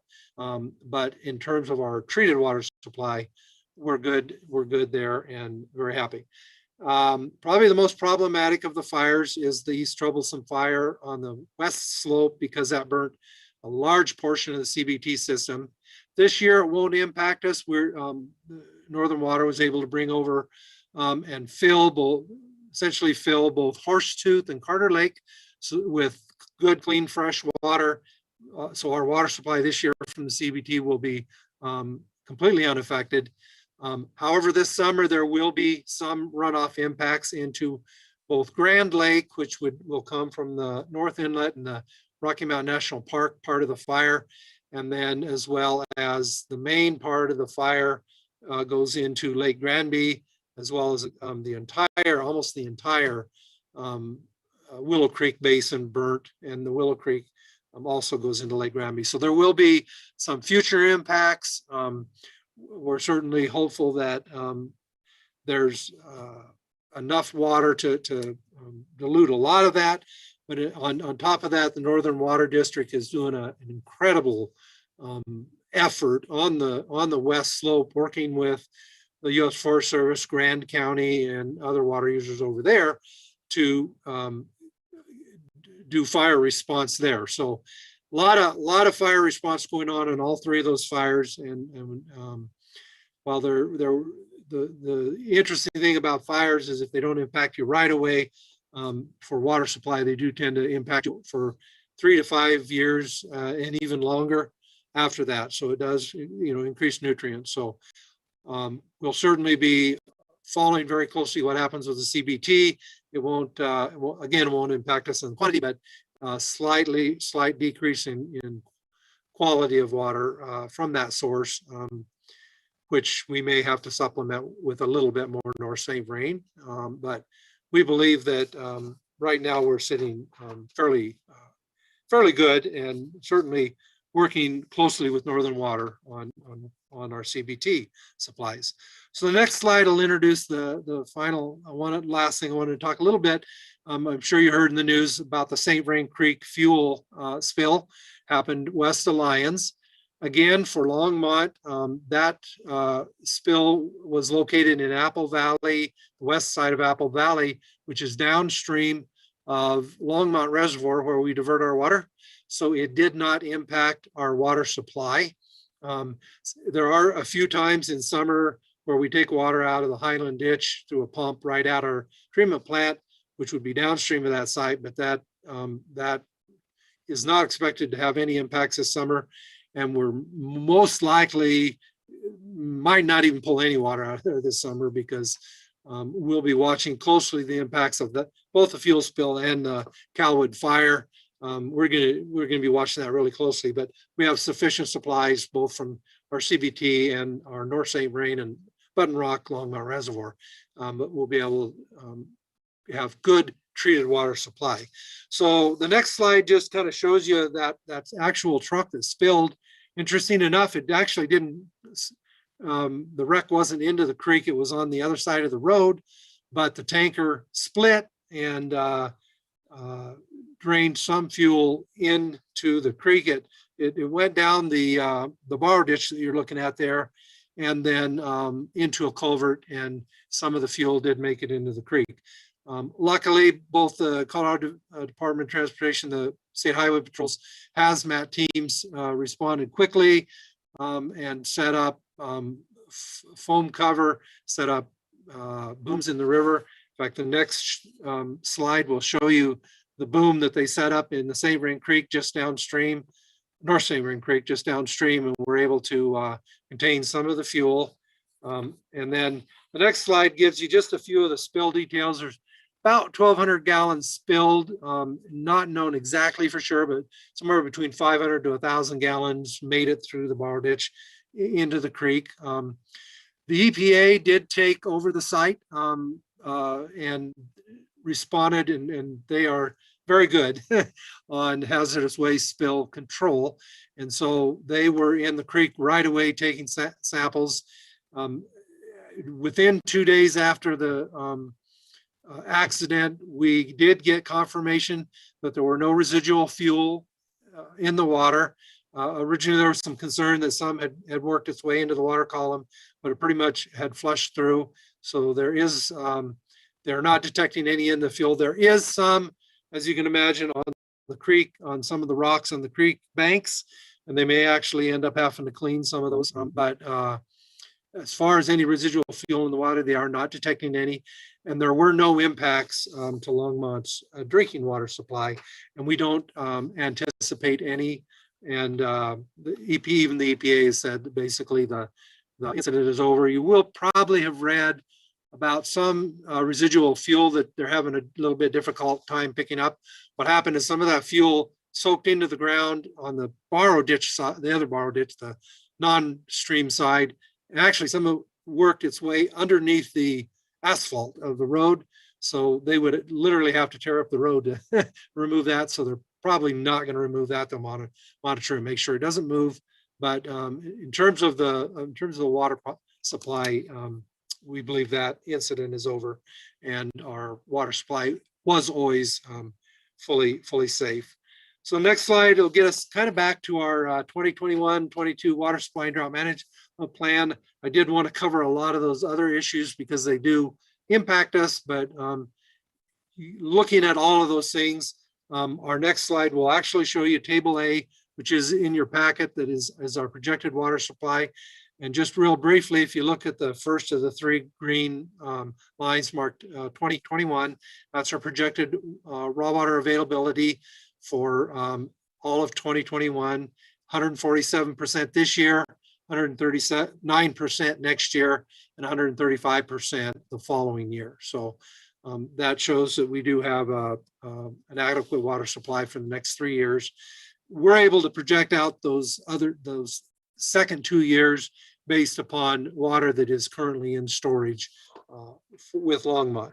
And the next slide will show you the table B in your packet, which is there's really two categories we look at. One is projected water supply. The second is Ralph Price Reservoir Storage, our primary water storage bucket.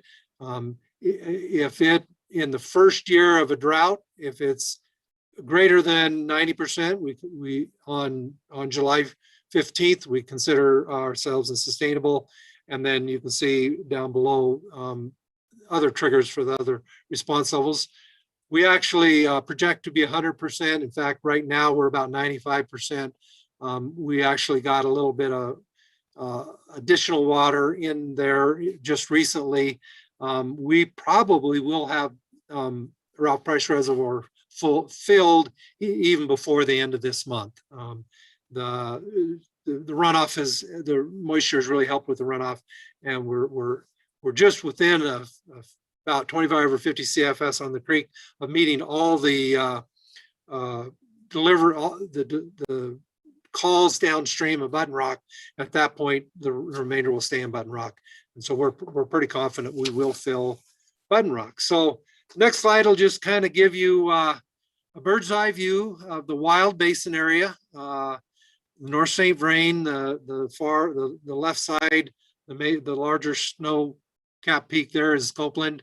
On the right side, you can see Meeker and Longs, and the mountain range in between those two is the upper reaches of the Wild Basin. This was just taken a couple days ago, so robust snowpack up there. You actually rarely see Meeker that white. it turns brown pretty quickly, but we're happy to see that much snow up in our watershed, and that would conclude my presentation. We're recommending council accept the water supply drought plan at a sustainable conservation level, and we'd be happy to answer any questions. Councilmember Peck. Thank you, Mayor Pro Tem. Thank you for that presentation, Ken. It was really helpful, but I have a what if question. We are just beginning our wildfire season, New Mexico, that wildfire that's in New Mexico and in the northern Arizona mountain. I read about it, I think, in the New York Times, and they were alluding to the Colorado River. So my question is, as we get into this fire season, I'm assuming it's not going to be, hopefully not as bad as last year, but who knows? Are we prepared, or how do we release more water to the Colorado River, which is what Arizona uses or leases from us, in case they need it for wildfires? Are we prepared to do that? And what is the plan, if any? So well, Arizona is a big state. I know. So with no water. the primary water supply for Arizona is the Central Arizona Project that delivers water out of the Colorado River, actually pumps it out of the Colorado River, delivers it to a canal that goes down into Arizona.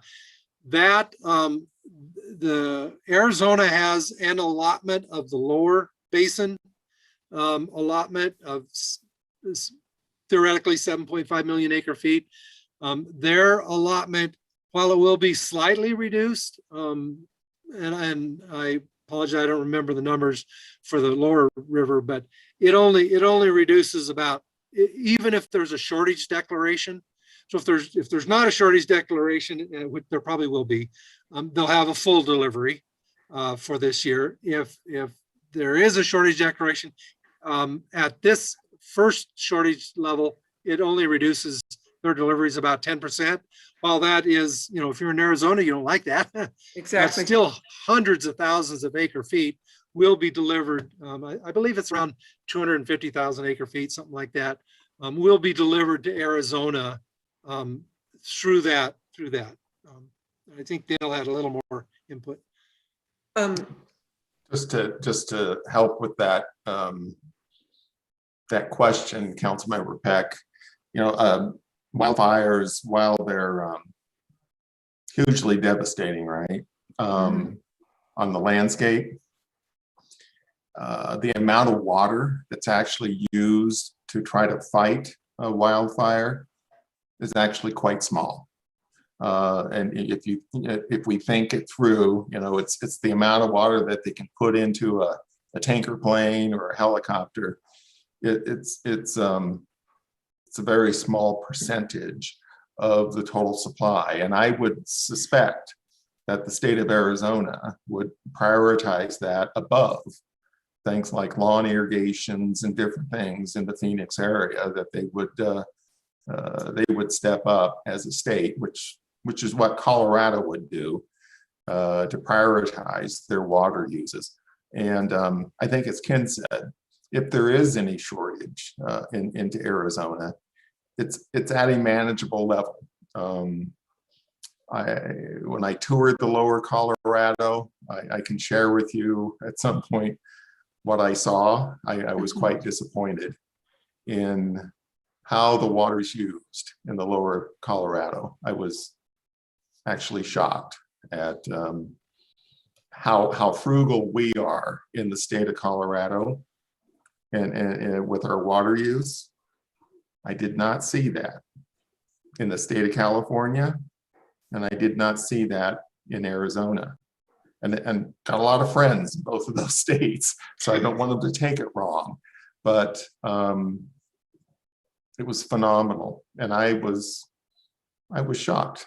Yeah, as both a farmer, right, and as a municipal employee, there's a lot of work that can be done in all of the lower states, in the areas of conservation and the areas of prioritization of how the water is used.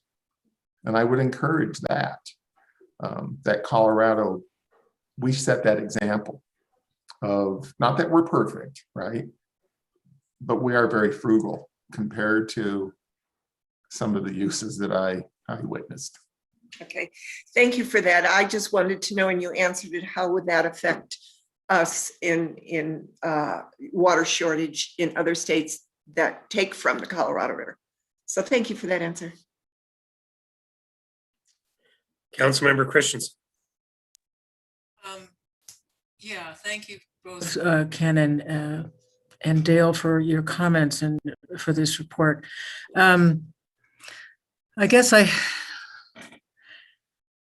know we're meeting the letter of the law and we're exceeding things and all that, but the truth is that we are still, no matter what we write or what we say, this is still a high plains desert, and people who work the land understand that. And I have friends on the western slope who used to be able to run cattle and horses.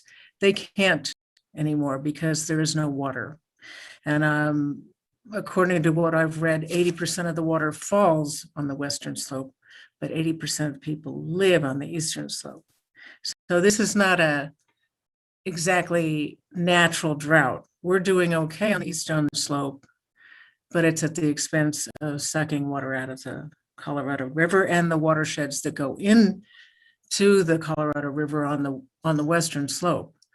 And I just would, I mean, we all waste water stupidly, but we try not to. I agree with Dale. I've been to Arizona. It's like there's a golf course every 5 feet. What are you thinking? I think we do try to be thrifty. A lot of people are putting in lawns of things like buffalo grass that use lots less water than Kentucky bluegrass. People are planting xeriscape, and I really do think we try a lot. And I would just say we need to keep on trying, because we really need to think of ourselves as a state and also as a nation. And further down the line, Baja California used to have a rich and fertile delta. Now it's a desert because it came from the Colorado River. It doesn't get down there anymore. And so we need to be thinking about everything, how what we do individually affects everybody. Thanks. All right, thank you. Councilmember Martin.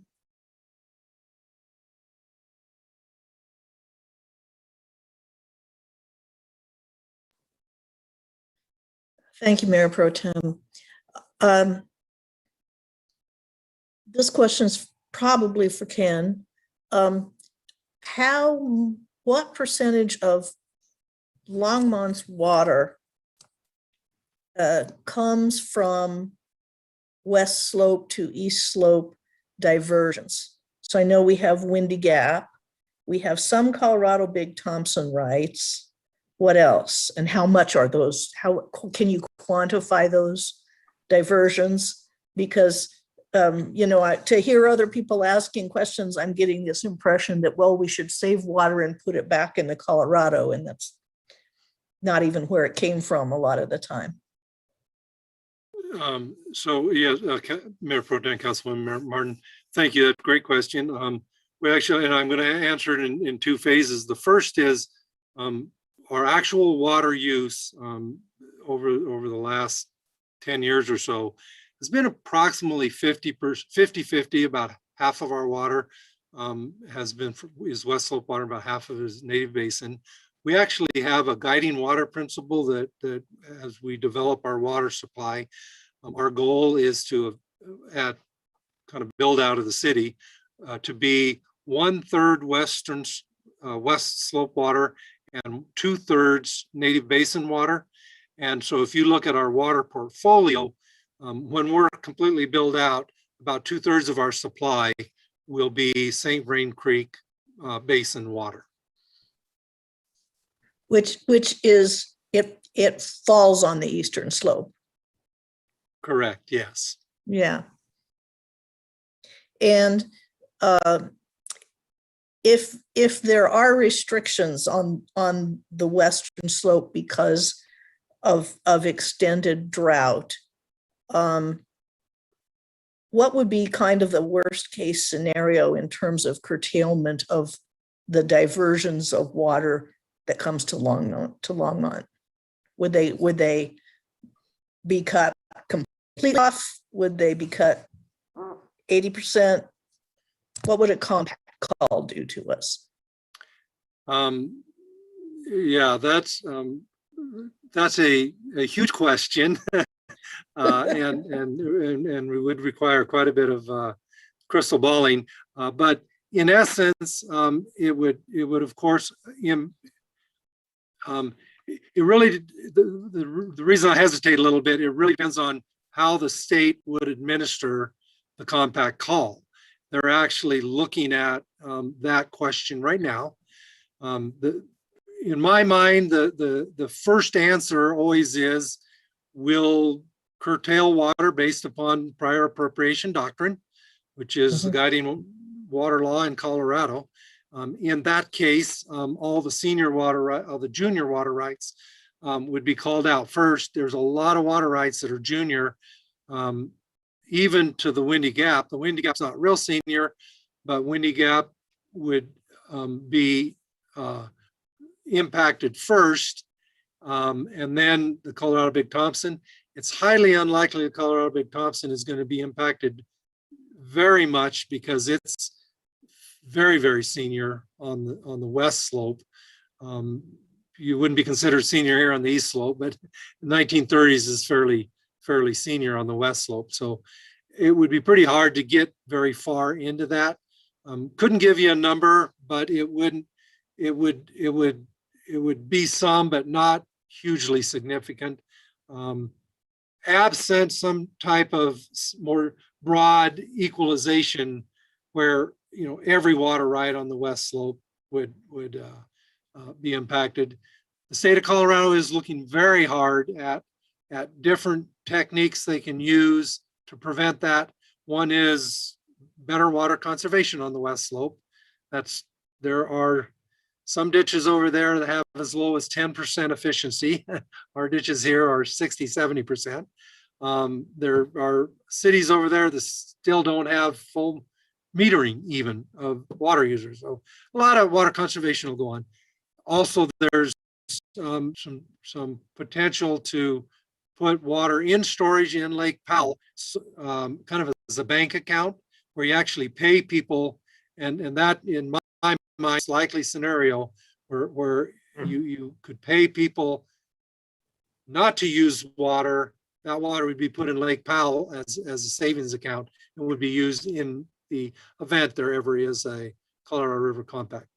We're a long ways away from that call right now, but yeah, it's really the next decade. A lot of people are going to talk about that.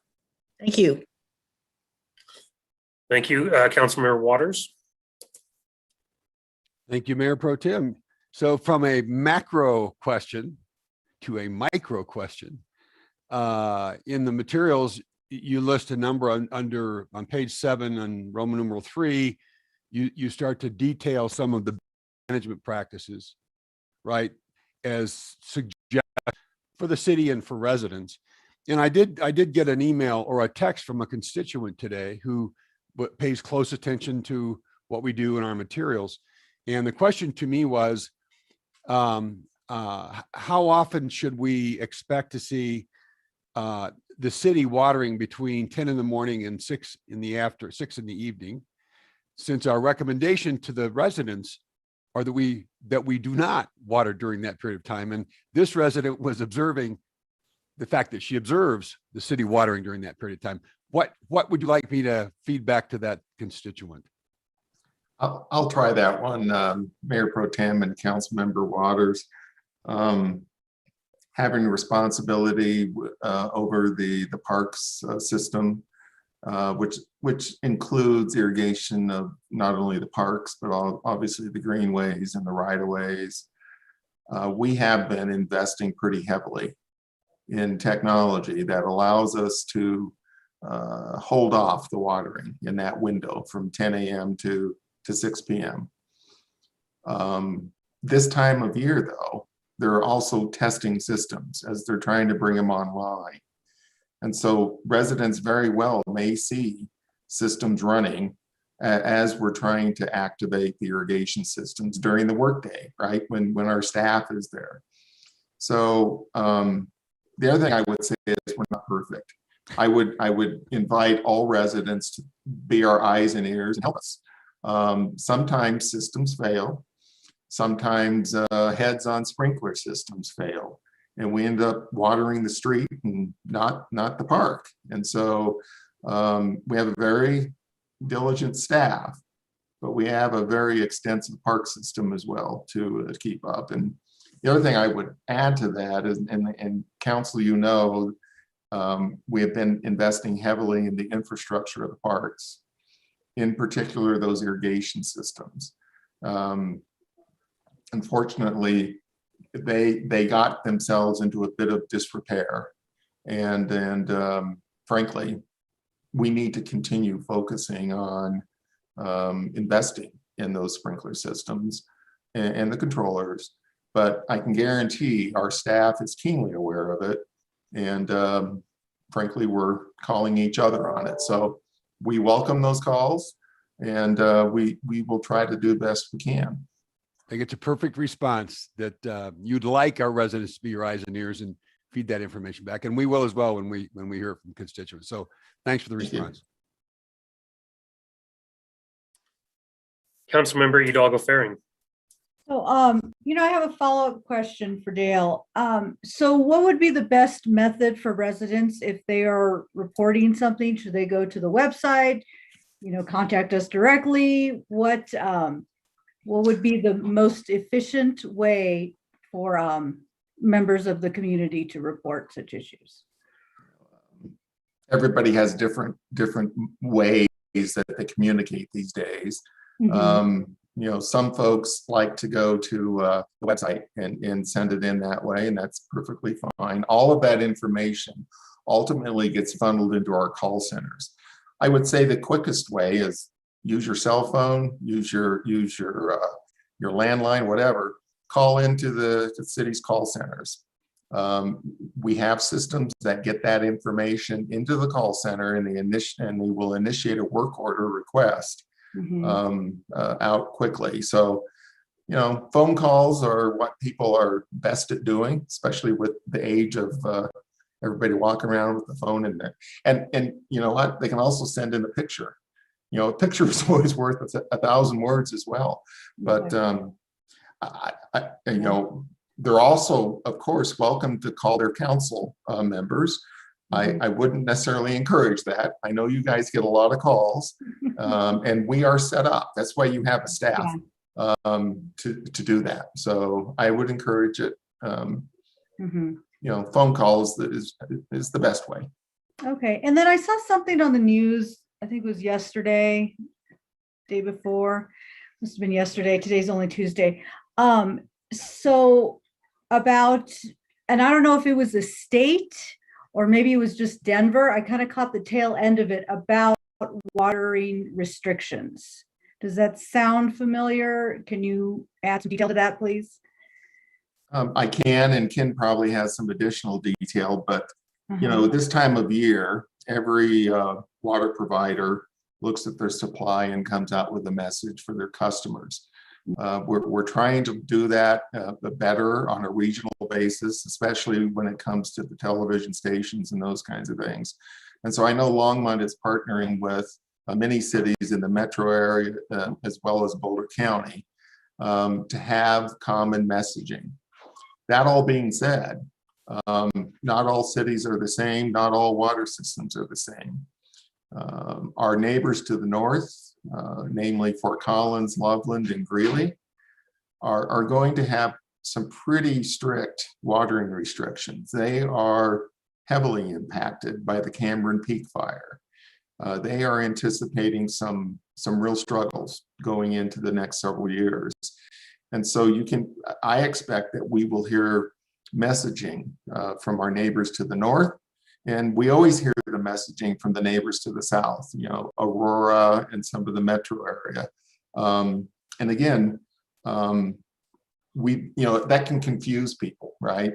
What am I supposed to do? And so we try to keep our information on the city's website. We encourage our citizens and our customers and residents and community members to all go to the city's website, call in if you have a question. But this is a regional effort as well. And so we try not to be like completely out of sync, but we're not recommending right now that mandatory watering restrictions go in place. And there's good reason for that. It's sort of the crying wolf kind of thing. If you cry wolf every year, nobody's going to believe you when you really need them to cut back. And so we've always tried to be very transparent and very upfront with where's our supply, what do we need from customers. Please only use what you need, right? No matter what, don't ever waste the water. But we don't want to put a mandatory restriction in place until such time as you really need it. Longmont residents and community members are great. They are awesome. They respond when requested. They did it after the 2013 flood. I was amazed. And so I think keeping trust with the public on what we're doing, being transparent about what issues we're facing, and then trying to stay in sync as best we can regionally. I know that's a long answer, but no, that was good. Fairly complicated thing. Yeah, and and I also like the idea of taking a proactive approach.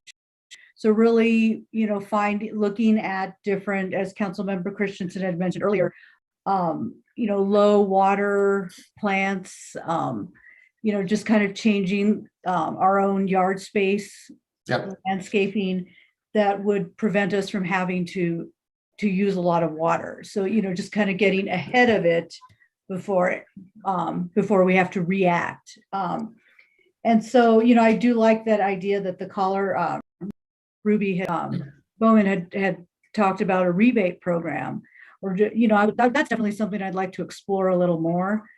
And if I could just real quick, Councilmember Hidalgo Faring, the couple of things. You're probably going to see some budget requests coming from us to increase our water sustainability and conservation efforts. So I agree with you that we got to continually change up what we're doing in order to be effective. And so we're not in a crisis, right? But you can't wait until there's a crisis on you to act either. And so Harold doesn't know this yet, but we are going to be asking for some additional resources and effort in there. And we'll make the business case on why that's good for the city to come forward. But I don't disagree with the caller, with Ruby. I've known Ruby for years, and she always speaks from a position of knowledge and trust and truth. And so I don't disagree. No, and it is wise to take more proactive approach rather than waiting for a crisis and then react, because that's what makes things difficult for a community. So thank you. All right, thank you very much. Seeing no further discussion from City Council, I would like to move that City Council accepts the 2021-2022 Water Supply and Drought Management Plan. Second. All right. I moved it, and I believe that Councilmember Martin was the first voice I heard in my Zoom as a second. All those in favor of accepting the plan, say aye. Aye. Aye. All those opposed, say nay. Hearing 0 nays, the motion passes 6-0 with Mayor Bagley absent. Thank you so much. And we'll, I'm sure, see you soon because this seems to be a very important subject that we will continue to discuss. At this time, we'll continue to move right along in our agenda to legislative bills for consideration by City Council. I'd like to welcome Assistant City Manager Sandy Cedar. Thank you very much, Mayor Pro Tem Sandy Cedar, Assistant City Manager. I only have one bill for you today. This is Senate Bill 21-1289 concerning broadband deployment. This is a sweeping piece of legislation that creates the broadband office. It creates grants for communities to be able to bring additional fiber to different kinds of communities and really focuses also on student involvement and student opportunities for broadband. So we obviously support all things broadband, especially things that will help school children to be able to receive more higher speed broadband. So the staff recommends the City Council supports House Bill 21-1289. All right, thank you. Councilmember Peck and then Councilmember Christensen next. I move that we accept the staff's position on supporting 1289. I'll second.